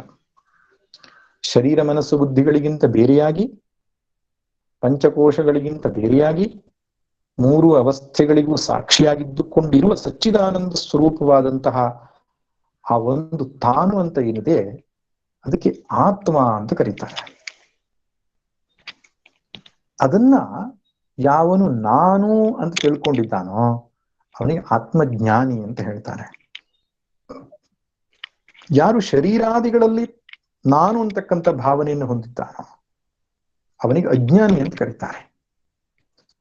ಅಂತಹ ಅಜ್ಞಾನಿಯಾದವನು ಗುರುವಿನ ಸಮೀಪಕ್ಕೆ ಹೋದಾಗ ಆ ಗುರುವು ಆತ್ಮಸ್ವರೂಪವನ್ನು ವಿವರಿಸ್ತಾ, ಇದು 1 ದಿವಸ 2 ದಿವಸದ ಕೆಲಸ ಅಲ್ಲ, ಅನೇಕ ವರ್ಷಗಳ ಒಂದು ಶ್ರವಣ ಆದ ನಂತರ ಮನದ ನಂತರ ನಿಧ್ಯಾಸನದ ಪ್ರಕ್ರಿಯೆಯಿಂದ ಆ ಸ್ವರೂಪವನ್ನು ಸ್ಪಷ್ಟವಾಗಿ ಅರಿತುಕೊಳ್ತಾನೆ. ಅಂಗೈಯಲ್ಲಿರತಕ್ಕಂತಹ ನೆಲ್ಲಿಕಾಯಿಯ ಹಾಗೆ, ಹಸ್ತಾಮಲಕ ಅಂತ ಹಸ್ತ ಆಮಲಕವತು. ಅದಕ್ಕೆ ಗುರೂಪದೇಶ ಬೇಕಾಗ್ತದೆ. ಆತ್ಮಸ್ವರೂಪವನ್ನ ನಾವು ಸಂಕ್ಷಿಪ್ತವಾಗಿ ಇಷ್ಟು ಹೇಳಿದ್ರೂ ಕೂಡ ಇದನ್ನೇ ವಿಸ್ತಾರವಾಗಿ ಪೌನಃ ಪುಣ್ಯೇನ ಶ್ರವಣಂ ಕುರ್ಯಾತ್, ಪುನಃ ಶ್ರವಣ ಮಾಡಬೇಕಾಗ್ತದೆ. ಈ 10 ಉಪನಿಷತ್ತುಗಳಲ್ಲಿ ಇರುವುದು ಆತ್ಮಸ್ವರೂಪದ ವಿವರಣೆಯೇ ಪ್ರಧಾನವಾಗಿ. ಬೇರೆ ಬೇರೆ ದೃಷ್ಟಿಕೋನದಿಂದ, ಬೇರೆ ಬೇರೆ ದೃಷ್ಟಾಂತಗಳಿಂದ ಆತ್ಮಸ್ವರೂಪವನ್ನು ವಿವರಿಸಿದಾಗ ಅದರ ಸ್ವರೂಪ ನಮಗೆ ಮನದಟ್ಟಾಗ್ತದೆ. ನೋಡಿ, ಇಲ್ಲೊಂದು ತುಂಬಾ ಸುಂದರವಾದ ಮಂತ್ರ ಇದೆ. ಆತ್ಮನು ಅಚಲನು ಎಂಬುದಾಗಿ ಒಂದು ಲಕ್ಷಣವನ್ನ ಇಲ್ಲಿ ವಿವರಿಸುತ್ತೆ. ಅಂದ್ರೆ ಚಲಿಸುವವನಲ್ಲ, ಸ್ಥಿರವಾಗಿರುವವನು ಅಂತ. ಆ ಒಂದು ಲಕ್ಷಣವನ್ನು ಹಿಡ್ಕೊಂಡು ನಾವು ಚಿಂತನೆ ಮಾಡಬೇಕು. ಯಾವ್ಯಾವ್ದು ಚಲಿಸುತ್ತೋ ಅದೆಲ್ಲವೂ ಅನಾತ್ಮ, ಚಲಿಸದೇ ಇರತಕ್ಕಂಥದ್ದು ಆತ್ಮವಸ್ತು ಎಂಬುದಾಗಿ ಚಿಂತನೆ ಮಾಡೋದಕ್ಕೆ ಒಂದು ಮಂತ್ರ ನಮಗೆ ಹೇಳಿದ್ದಾರೆ. ಅನೇಜದೇಕಂ ಮನಸೋಜವೀಯೋ ನೈನದ್ದೇವ ಆಪ್ನುವನ್ ಪೂರ್ವಮರ್ಷತ್ ತದ್ಧಾವತೋನ್ಯಾನತ್ಯೇತಿ ತಿಷ್ಠತ್ ತಸ್ಮಿನ್ ನಪೋ ಮಾತರಿಶ್ವಾ ದದಾತಿ. ಅನೇಜತ್, ಅದು ಅಲುಗಾಡೋದೇ ಇರತಕ್ಕಂಥದ್ದು. ಮನಸೋಜವೀಯೋ, ಮನಸ್ಸಿಗಿಂತ ವೇಗವಾಗಿ ಹೋಗ್ತಕ್ಕಂಥದ್ದು. ನೋಡಿ, ಅಲುಗಾಡಲ್ಲ ಅಂತ ಹೇಳಿದ್ರು, ಮನಸ್ಸಿಗಿಂತ ವೇಗವಾಗಿ ಹೋಗ್ತದೆ ಅಂತ ಹೇಳಿದ್ರು. ಅಂದ್ರೆ ಎಲ್ಲೆಲ್ಲೂ ಮನಸ್ಸು ಹೋಗ್ತದೋ ಅದೆಲ್ಲದಕ್ಕೂ ಸಾಕ್ಷಿಯಾಗಿದ್ದುಕೊಂಡೇ ಹೋಗುತ್ತೆ ಅಂತ. ಶ್ವೇತಾಶ್ವತರ ಉಪನಿಷತ್ತಲ್ಲಿ ಇನ್ನು ಚೆನ್ನಾಗಿ ಬರುತ್ತೆ. ಕಾಲಿಲ್ಲದೆ ನಡೆಯುವವನು, ಕಣ್ಣಿಲ್ಲದೆ ನೋಡುವವನು, ಕಿವಿ ಇಲ್ಲದೆ ಕೇಳುವವನು, ನಾಲಿಗೆ ಇಲ್ಲದೆ ಮಾತನಾಡುವವನು ಅಂತ ಆತ್ಮ ಲಕ್ಷಣ ಹೇಳ್ತಾರೆ. ಅಂದ್ರೆ ಮನಸ್ಸು ಓಡಿದಡೆ ಎಲ್ಲ ಆತ್ಮ ಇರುವುದರಿಂದ ಅವನು ಮನಸ್ಸಿಗಿಂತ ವೇಗವಾಗಿ ಹೋಗುತ್ತಾನೆ. ನೈನದ್ದೇವ ಆಪ್ನುವನ್ ಪೂರ್ವಮರ್ಷತು. ದೇವ ಅಂದ್ರೆ ಇಂದ್ರಿಯಗಳು, ಇವನನ್ನು ಮುಟ್ಲಿಕ್ಕೆ ಸಾಧ್ಯ ಇಲ್ಲ. ಇಂದ್ರಿಯಗಳು ಆತ್ಮನನ್ನು ಅರಿಲಿಕ್ಕೆ ಸಾಧ್ಯವಿಲ್ಲ. ತದ್ಧಾವತೋ ಅನ್ಯ ನತ್ಯೇತಿ ತಿಷ್ಠತರು. ಓಡತಕ್ಕಂತಹ ಬೇರೆ ಎಲ್ಲ ವಸ್ತುಗಳಿಗಿಂತ ಮುಂಚೆಯಾಗಿ ನಿಂತುಕೊಳ್ತಕ್ಕಂಥದ್ದು ಸರ್ವವ್ಯಾಪಕತ್ವವಾದ ಒಂದು ಮಾತು. ತಸ್ಮಿನ್ ನಪೋ ಮಾತರಿಶ್ವ ದದಾತಿ. ಅವನ ಅನುಗ್ರಹದಿಂದಲೇ ಮಾತರಿಶ್ವಯತಿ ಇತಿ ಮಾತರಿಶ್ವ, ಗಾಳಿ ಮುಂತಾದಂಥವುಗಳು ತಮ್ಮ ತಮ್ಮ ಕರ್ಮದಲ್ಲಿ ತಮ್ಮ ತಮ್ಮ ಕರ್ಮ ಫಲವನ್ನ ಪಡೆಯುವುದರಲ್ಲಿ ಯಶಸ್ವಿಯಾಗಿದ್ದಾರೆ. ಅಂದ್ರೆ ಆತ್ಮನ ಅನುಗ್ರಹದಿಂದಲೇ ದೇವತೆಗಳು ಕಾರ್ಯವನ್ನ ಮಾಡ್ತಾ ಇದ್ದಾರೆ, ಇಂದ್ರಿಯಗಳು ಕಾರ್ಯವನ್ನ ಮಾಡ್ತಾ ಇವೆ. ಆದ್ರೆ ತಾನು ಮಾತ್ರ ಸ್ಥಿರವಾಗಿ ಇದ್ದುಕೊಂಡು ತನ್ನ ನೆಲೆಯಲ್ಲಿ ಬದಲಾವಣೆ ಇಲ್ಲದೆ ಇದ್ದಾನೆ ಎಂಬಂತಹ ಅಚಲ ಲಕ್ಷಣವನ್ನ ಹೇಳಿದ್ದಾರೆ. ಹಾಗೆ ಮುಂದಿನ ಮಂತ್ರದಲ್ಲಿ ತದೇಜತಿ ತನ್ನೈಜತಿ ತದ್ದೂರೆ ತದ್ವಂತಿಕೆ ತದಂತರಸ್ಯ ಸರ್ವಸ್ಯ ಸರ್ವಸ್ಯಾಸ್ಯ ವಾಕ್ಯತಃ. ಒಂದೊಂದು ಲಕ್ಷಣ, 2 ಲಕ್ಷಣ, 3 ಲಕ್ಷಣ, ಈ ರೀತಿ ಆತ್ಮನ ಲಕ್ಷಣವನ್ನು ತೋರಿಸ್ತಾ ನಮಗೆ ಆತ್ಮಸ್ವರೂಪದ ಪರಿಚಯವನ್ನು ಮಾಡಿಕೊಡುತ್ತೆ ಉಪನಿಷತ್ತು. ತದೇಜತಿ ತನ್ನೈಜತಿ. ಏಜರು ಕಂಪನೆ ಧಾತು. ಆತ್ಮನು ಅಲುಗುತ್ತಾನೆ, ಆತ್ಮನು ಅಲುಗುವುದಿಲ್ಲ. ತದ್ದೂರೇ ತದ್ವಂತಿಕೆ. ಅವನು ದೂರ ಇದ್ದಾನೆ, ಅವನು ಅತ್ಯಂತ ಹತ್ತಿರ ಇದ್ದಾನೆ. ತದಂತರಸ್ಯ ಸರ್ವಸ್ಯ ಅದು ಸರ್ವಸ್ಯಾಸ್ಯ ಭಾವ್ಯತಃ. ಅದು ಅವನು ಎಲ್ಲದ್ರ ಒಳಗಿದ್ದಾನೆ, ಎಲ್ಲದ್ರ ಹೊರಗಿದ್ದಾನೆ. ನೋಡಿ, ಈ ಮಂತ್ರಗಳನ್ನೆಲ್ಲ ಗುರುಮುಖೇನ ನಾವು ಅಧ್ಯಯನ ಮಾಡಬೇಕು. ಯಾಕಂದ್ರೆ ಅತ್ಯಂತ ವಿರೋಧಾಭಾಸದ ಹತ್ರ ಇದ್ದಾನೆ, ದೂರ ಇದ್ದಾನೆ, ಅಲುಗ್ತಾನೆ, ಅಲುಗಾಡಲ್ಲ, ಒಳಗಿದ್ದಾನೆ, ಹೊರಗಿದ್ದಾನೆ. ಹೌದು, ಇದೆಲ್ಲವೂ ಆತ್ಮನು ಉಪಾಧಿ ರಾಹಿತ್ಯವನ್ನು ತೋರಿಸ್ತಕ್ಕಂತಹ ಮಾತುಗಳು. ಉಪಾಧಿ ರಾಹಿತ್ಯ, ಉಪಾಧಿ ಸಾಹಿತ್ಯದಿಂದ ನೋಡುವಂತಹ ದೃಷ್ಟಿ. ಆತ್ಮನು ಅಲುಗುತ್ತಾನೆ ಎಂದಾಗ ಉಪಾಧಿ ಸಹಿತವಾದ ಆತ್ಮನನ್ನ ಹೇಳಿರ್ತಕ್ಕಂಥದ್ದು. ಆತ್ಮನು ಅಲುಗುವುದಿಲ್ಲ ಅಂತ ಹೇಳಿದಾಗ ಉಪಾಧಿ ರಹಿತವಾಗಿ ಅವನನ್ನು ನೋಡ್ಬೇಕಾಗಿರ್ತಕ್ಕಂಥದ್ದು. ಈ ಉಪಾಧಿ ಅಂದ್ರೇನು, ಉಪಾಧಿಯ ಜೊತೆಗೆ ನೋಡುವುದು ಅಂದ್ರೇನು, ಅದು ತುಂಬಾ ವಿಸ್ತಾರವಾದ ಚಿಂತನೆ. ಒಂದು ವಿಷಯ ಹೇಳೋದಾದ್ರೆ, ಮನಸ್ಸು ಅಲುಗಾಡೋದ್ರಿಂದ ಆತ್ಮನು ಅಲುಗಾಡದ ಹಾಗೆ ಕಾಣಿಸ್ತಾನೆ. ಮನಸ್ಸನ್ನು ಬಿಟ್ಟು ಕೇವಲ ಸಾಕ್ಷಿಯನ್ನು ನೋಡಿದಾಗ ಆತ್ಮನು ಅಲುಗಾಡಲ್ಲ ಎಂಬುದು ಗೊತ್ತಾಗುತ್ತೆ. ಮೋಡ ಚಲಿಸಿದಾಗ ಚಂದ್ರ ಚಲಿಸಿದಾಗ ಕಾಣಿಸ್ತಾನೆ, ವಾಸ್ತವವಾಗಿ ಚಂದ್ರ ಚಲಿಸ್ತಾನೆ ಇಲ್ಲ, ಒಂದೇ ಕಡೆ ಇದ್ದಾನೆ. ಮೋಡದ ಚಲನೆಯಿಂದ ಚಂದ್ರನ ಮೇಲೆ ನಾವು ಆರೋಪವನ್ನು ಮಾಡ್ತೇವೆ. ಹಾಗೆ ತದೇಜತಿ ಅಂತ ಹೇಳಿದಾಗ ಮನಸ್ಸಿನ ಉಪಾಧಿ ದೃಷ್ಟಿಯನ್ನ, ಉಪಾಧಿಯ ಲಕ್ಷಣವನ್ನ ಆತ್ಮನ ಮೇಲೆ ಆರೋಪ ಮಾಡಿ ಹೇಳ್ತಕ್ಕಂಥದ್ದು. ಇದು ವ್ಯವಹಾರದಲ್ಲಿ ಘಟಿಸ್ತದೆ. ಅವನು ದೂರ ಇದ್ದಾನೆ, ಹತ್ರ ಇದ್ದಾನೆ ಅಂದಾಗ ಏನರ್ಥ? ಅಜ್ಞಾನಿಗಳಿಗೆ ದೂರ, ಅಂತಃಕರಣ ಶುದ್ಧಿಯಾಗಿ ರೂಪದೇಶ ಪಡೆದವರಿಗೆ ಹತ್ರ ಇದ್ದಾನೆ. ಅವನು ಒಳಗೂ ಇದ್ದಾನೆ, ಹೊರಗೂ ಇದ್ದಾನೆ ಅಂದ್ರೆ ಸಾಕ್ಷಿಯಾಗಿ ಒಳಗಿದ್ದಾನೆ, ಜಗತ್ ಸ್ವರೂಪದಿಂದ ಹೊರಗಡೆಗಿದ್ದಾನೆ ಅಂತ.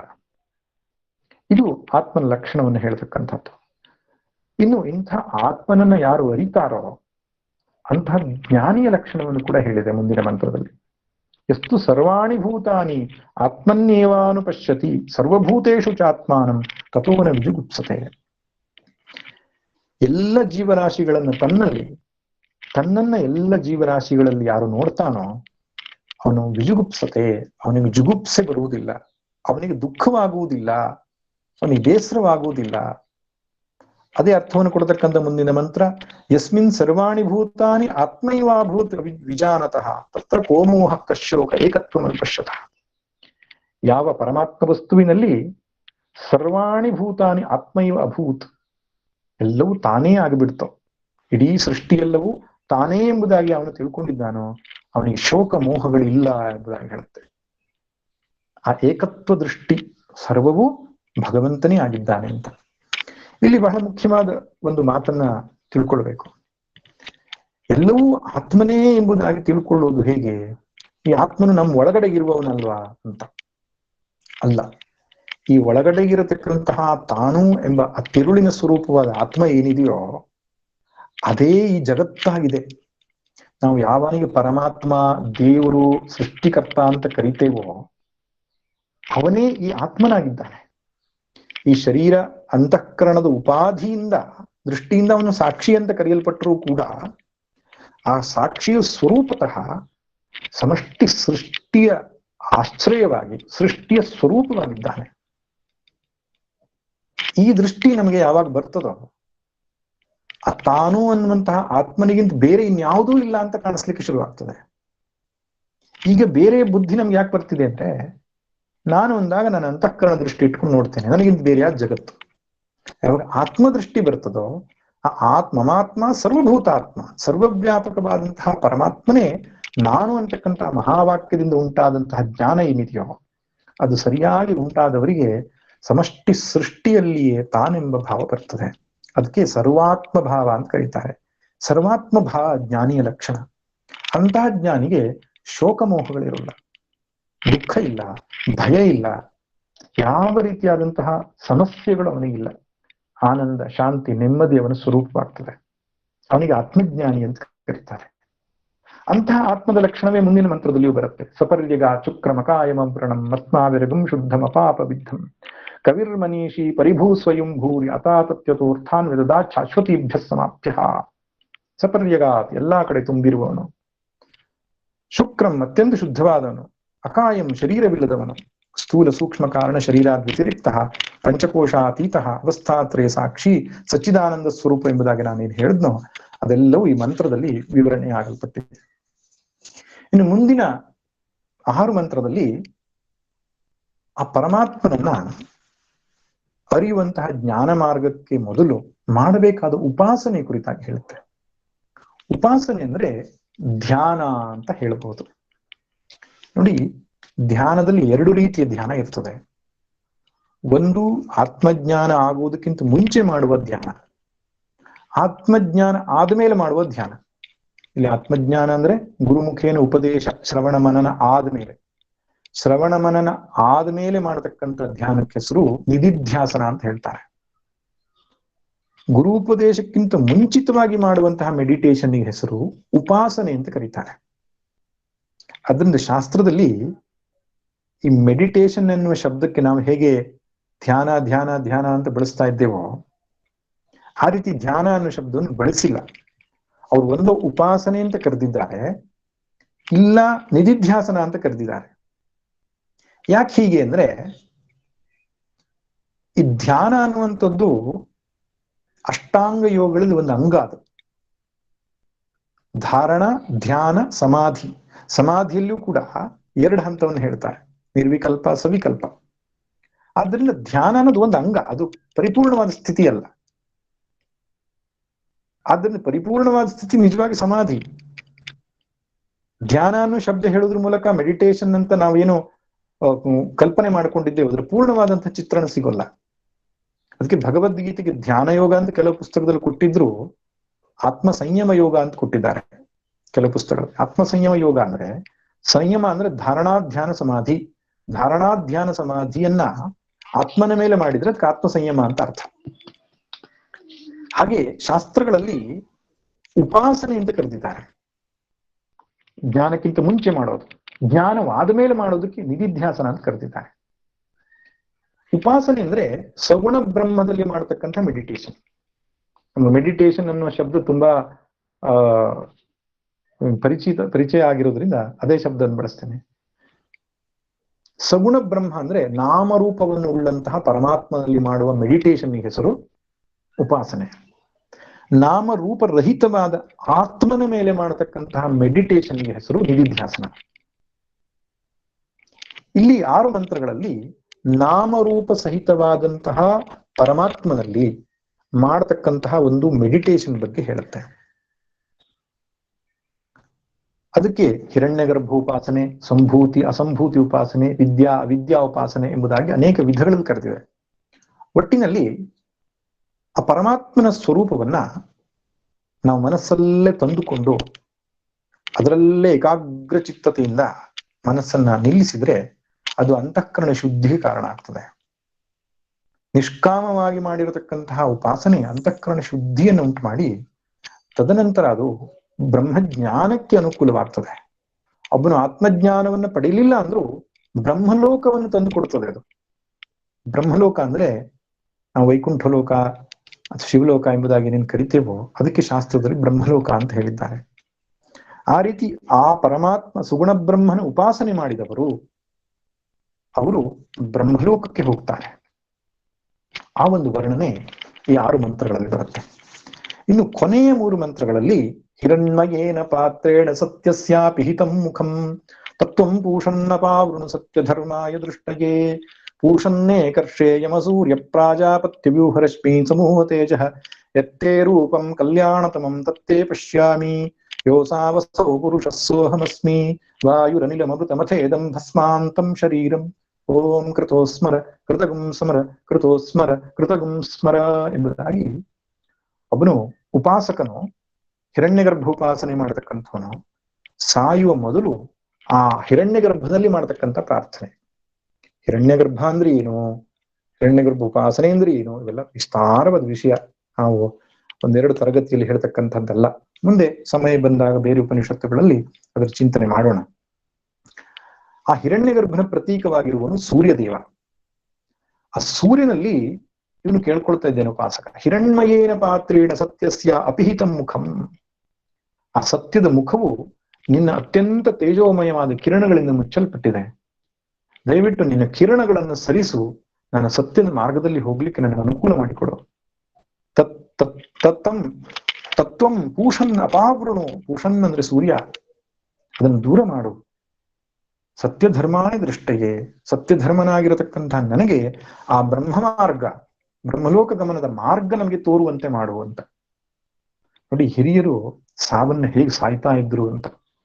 ಸಾಯುವ ಕೊನೆ ಕ್ಷಣದಲ್ಲಿ ಪ್ರಾರ್ಥನೆಯನ್ನ ಮಾಡಿ ಆ ಮಾರ್ಗವನ್ನು ದರ್ಶನ ಮಾಡಿಕೊಂಡು ಸುಷುಮ್ನಾದ್ವಾರದಿಂದ ತಮ್ಮ ಪ್ರಾಣೋತ್ಕ್ರಮಣವನ್ನ ಮಾಡಿ ಆ ಬ್ರಹ್ಮರಂಧ್ರ ಭೇದನ ಮಾಡಿಕೊಂಡು ಉತ್ತರಾಯಣ ಮಾರ್ಗದಲ್ಲಿ ಹೋಗ್ತಕ್ಕಂತಹ ಒಂದು ಕಲೆ ಅವರಿಗೆ ಗೊತ್ತಿತ್ತು. ಭಗವದ್ಗೀತೆ 8ನೇ ಅಧ್ಯಾಯದಲ್ಲಿ ವಿಸ್ತಾರವಾಗಿ ವರ್ಣನೆ ಮಾಡಿದ್ದಾರೆ. ಅಂದ್ರೆ ಸ್ವಇಚ್ಛೆಯಿಂದ ಒಬ್ಬನ ಮೃತ್ಯು ಮಾಡಬೇಕಾದ್ರೆ ಹೇಗೆ ಮಾಡಬೇಕು, ಯಾವ ಮಾರ್ಗದಲ್ಲಿ ಹೋಗುತ್ತಾನೆ, ಯಾವ ರೀತಿ ಭಜಿಸಬೇಕು ಅಂತ. ಅದೇ ಇಲ್ಲಿ ಅವನು ಅಂತಹ ಉಪಾಸನೆಯನ್ನು ಮಾಡಿರತಕ್ಕಂತಹ ಒಬ್ಬ ಉಪಾಸಕನು ಕೊನೆಯದಾಗಿ ಮಾಡುವ ಪ್ರಾರ್ಥನೆ, ಹೇ ಕೃತೋ ಸ್ಮರ ಕೃತಗುಂ ಸ್ಮರ. ನಾನು ಮಾಡಿರತಕ್ಕಂಥ ನೆನಪಿಸಿಕೊ. ನನ್ನ ಮನಸ್ಸು ಎಲ್ಲೂ ಕೂಡ ಸಂಸಾರದ ವಿಷಯದಲ್ಲಿ ಆಸಕ್ತ ಆಗದೇ ಇರುವ ಹಾಗೆ, ಭಗವಂತನಲ್ಲಿಯೇ ನೆಟ್ಟಿರುವ ಹಾಗೆ ನೀನು ಮಾಡು. ಅಗ್ನಿ ನಯ ಸುಪಥಾರಾಯ ಸ್ಮಾನ್. ಹೇ ಅಗ್ನಿಯೇ, ನಮ್ಮನ್ನ ಸನ್ಮಾರ್ಗದಲ್ಲಿ ಕರೆದುಕೊಂಡು ಹೋಗು ಎಂಬುದಾಗಿ ಒಂದು ಪ್ರಾರ್ಥನೆಯನ್ನು ಮಾಡ್ತಾ ತನ್ನ ದೇಹೋತ್ಕ್ರಮಣವನ್ನು, ಪ್ರಾಣೋತ್ಕ್ರಮಣವನ್ನು ಮಾಡ್ತಾನೆ. ಅವನು ನೇರವಾಗಿ ಬ್ರಹ್ಮಲೋಕಕ್ಕೆ ಹೋಗ್ತಾನೆ. ಇದು ನಮಗೆ ಏನೊಂದು ಸಂದೇಶ ಅಂದ್ರೆ, ಯಾವ ವ್ಯಕ್ತಿ ಯಾವಾಗಲೂ ಭಗವಂತನ ಸ್ಮರಣೆ ಮಾಡ್ತಾ ಇರ್ತಾನೋ ಅವನು ಕೊನೆಯ ಕಾಲದಲ್ಲಿಯೂ ಕೂಡ ಭಗವಂತನ ಸ್ಮೃತಿಯಿಂದಲೇ ದೇಹ ಬಿಡ್ಲಿಕ್ಕೆ ಸಾಧ್ಯವಾಗ್ತದೆ. ಅದಕ್ಕೆ ಶ್ರೀಮದ್ ಭಗವದ್ಗೀತೆಯಲ್ಲಿ ಕೃಷ್ಣ ತಸ್ಮಾತ್ ಸರ್ವೇಷು ಕಾಲೇಷು ಮಾಮನುಸ್ಮರ ಯುದ್ಧಚ ಎಂಬುದಾಗಿ ಹೇಳಿದ್ದಾನೆ. ಯಾವಾಗಲೂ ನನ್ನ ಸ್ಮರಣೆ ಮಾಡು, ಯುದ್ಧ ಮಾಡು.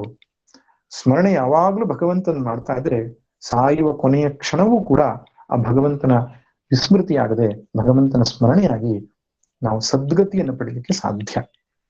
ಇದು ಉತ್ತಮವಾದ ಮೋಕ್ಷವಲ್ಲ. ಬ್ರಹ್ಮಲೋಕ ಗಮನ ಅನ್ನುವಂಥದ್ದು ಶ್ರೇಷ್ಠ ಮೋಕ್ಷವಲ್ಲ. ಜೀವನ್ಮುಕ್ತಿಯೇ ನಿಜವಾದ ಮುಕ್ತಿ. ಬದುಕಿರುವಾಗಲೇ ದೇಹ ಮನಸ್ಸು ಬುದ್ಧಿಗಳ ಅಭಿಮಾನವನ್ನು ತೊರೆದು ತಾನು ಸ್ವರೂಪವಾಗಿರುವ ಪರಬ್ರಹ್ಮ ಇದ್ದೇನೆ ಅಂತ ತಿಳಿದುಕೊಳ್ಳುವಂತಹ ಮುಕ್ತಿಗೆ ಜೀವನ್ಮುಕ್ತಿ ಅಂತ ಹೇಳ್ತಾರೆ. ಆದ್ರೆ ಆ ಜೀವನ್ಮುಕ್ತಿಯನ್ನು ಪಡಿಲಿಕ್ಕೆ ಆಗದೇ ಇದ್ರೂ ಕೂಡ ಒಬ್ಬ ಶ್ರೇಷ್ಠ ಉಪಾಸಕನಾದವನು ಕ್ರಮಮುಕ್ತಿಯಿಂದ ಒಂದು ಮೋಕ್ಷವನ್ನು ಪಡಿತಾನೆ. ಆ ಕ್ರಮಮುಕ್ತಿಯಿಂದ ಬ್ರಹ್ಮಲೋಕವನ್ನು ಪಡೆದವನು ಕಲ್ಪಾಂತದಲ್ಲಿ ಅಂದ್ರೆ ಅತ್ಯಂತಿಕ ಪ್ರಳಯದ ಸಮಯದಲ್ಲಿ ಆ ಪರಬ್ರಹ್ಮವನ್ನೇ ಹೊಂದಿ ಶಾಶ್ವತ ಮುಕ್ತಿಯನ್ನು ಕೂಡ ಸಂಪಾದಿಸ್ತಾನೆ. ಆಗಿರುವುದರಿಂದ ಶಾಸ್ತ್ರಗಳಲ್ಲಿ ಆ ಮುಕ್ತಿಯನ್ನು ಕೂಡ, ಕ್ರಮ ಮುಕ್ತಿಯನ್ನು ಕೂಡ ಹೇಳಿದ್ದಾರೆ. ಒಟ್ಟಿನಲ್ಲಿ ಉಪಾಸನೆಯ ವಿಧಾನಗಳು, ವಿಶೇಷವಾಗಿ ಕರ್ಮಯೋಗದ ರಹಸ್ಯ ಮತ್ತು ಆತ್ಮನ ಸ್ವರೂಪವನ್ನು ಹೇಳ್ತಾ ಜ್ಞಾನಯೋಗವನ್ನು ತಿಳಿಸಿಕೊಡುತ್ತಾ ಈ ಉಪನಿಷತ್ತು ಒಂದು ದೃಷ್ಟಿಯಲ್ಲಿ ಸಂಪೂರ್ಣವಾಗಿ ಸಾಧಕನಿಗೆ ಬೇಕಾದ ಎಲ್ಲ ಮಾರ್ಗದರ್ಶನವನ್ನ ಮಾಡಿದೆ. ನಮ್ಮ ಕಾಲದ ಮಿತಿ ಇರುವುದರಿಂದ, ಅದರ ಪರಿಚಯವಷ್ಟೇ ನಮ್ಮ ಗುರಿ ಆಗಿರುವುದರಿಂದ ನಾವು ಯಥಾಶಕ್ತಿ ಯಥಾಮತಿ ಚಿಂತನೆಯನ್ನು ಮಾಡಿದ್ದೆವು. ಆದ್ರಿಂದ ಮುಂದೆ ಭಗವದ್ ಅನುಗ್ರಹ ಆಗಿ ಎಲ್ಲರೂ ಸವಿಸ್ತಾರವಾದಂತಹ ಒಂದು ಅರ್ಥ ತಿಳಿದುಕೊಳ್ಳುವ ಹಾಗೆ ಒಂದು ಪ್ರೇರಣೆ ಆಗಲಿ ಉಪನ್ಯಾಸದಿಂದ ಅಂತ ಹೇಳ್ತಾ ಈಶಾವಾಸ್ಯ ಉಪನಿಷತ್ತಿನ ಚಿಂತನೆಗೆ ಮಂಗಳವನ್ನು ಹಾಡ್ತಾ ಇದ್ದೇನೆ. ಯಾರಿಗಾದರೂ ಪ್ರಶ್ನೆಗಳು ಮುಂತಾದವುಗಳಿದ್ರೆ ತಾವು ಕೇಳಬಹುದು. ಓಂ ಸರ್ವೇ ಭವಂತು ಸುಖಿನಃ ಸರ್ವೇ ಸಂತು ನಿರಾಮಯಾಃ ಸರ್ವೇ ಭದ್ರಾಣಿ ಪಶ್ಯಂತು ಮಾ ಕಶ್ಚಿತ್ ದುಃಖ ಭಾಗ್ ಭವೇತ್. ಓಂ ಶಾಂತಿ ಶಾಂತಿ ಶಾಂತಿ. ಹರಿ ಓಂ.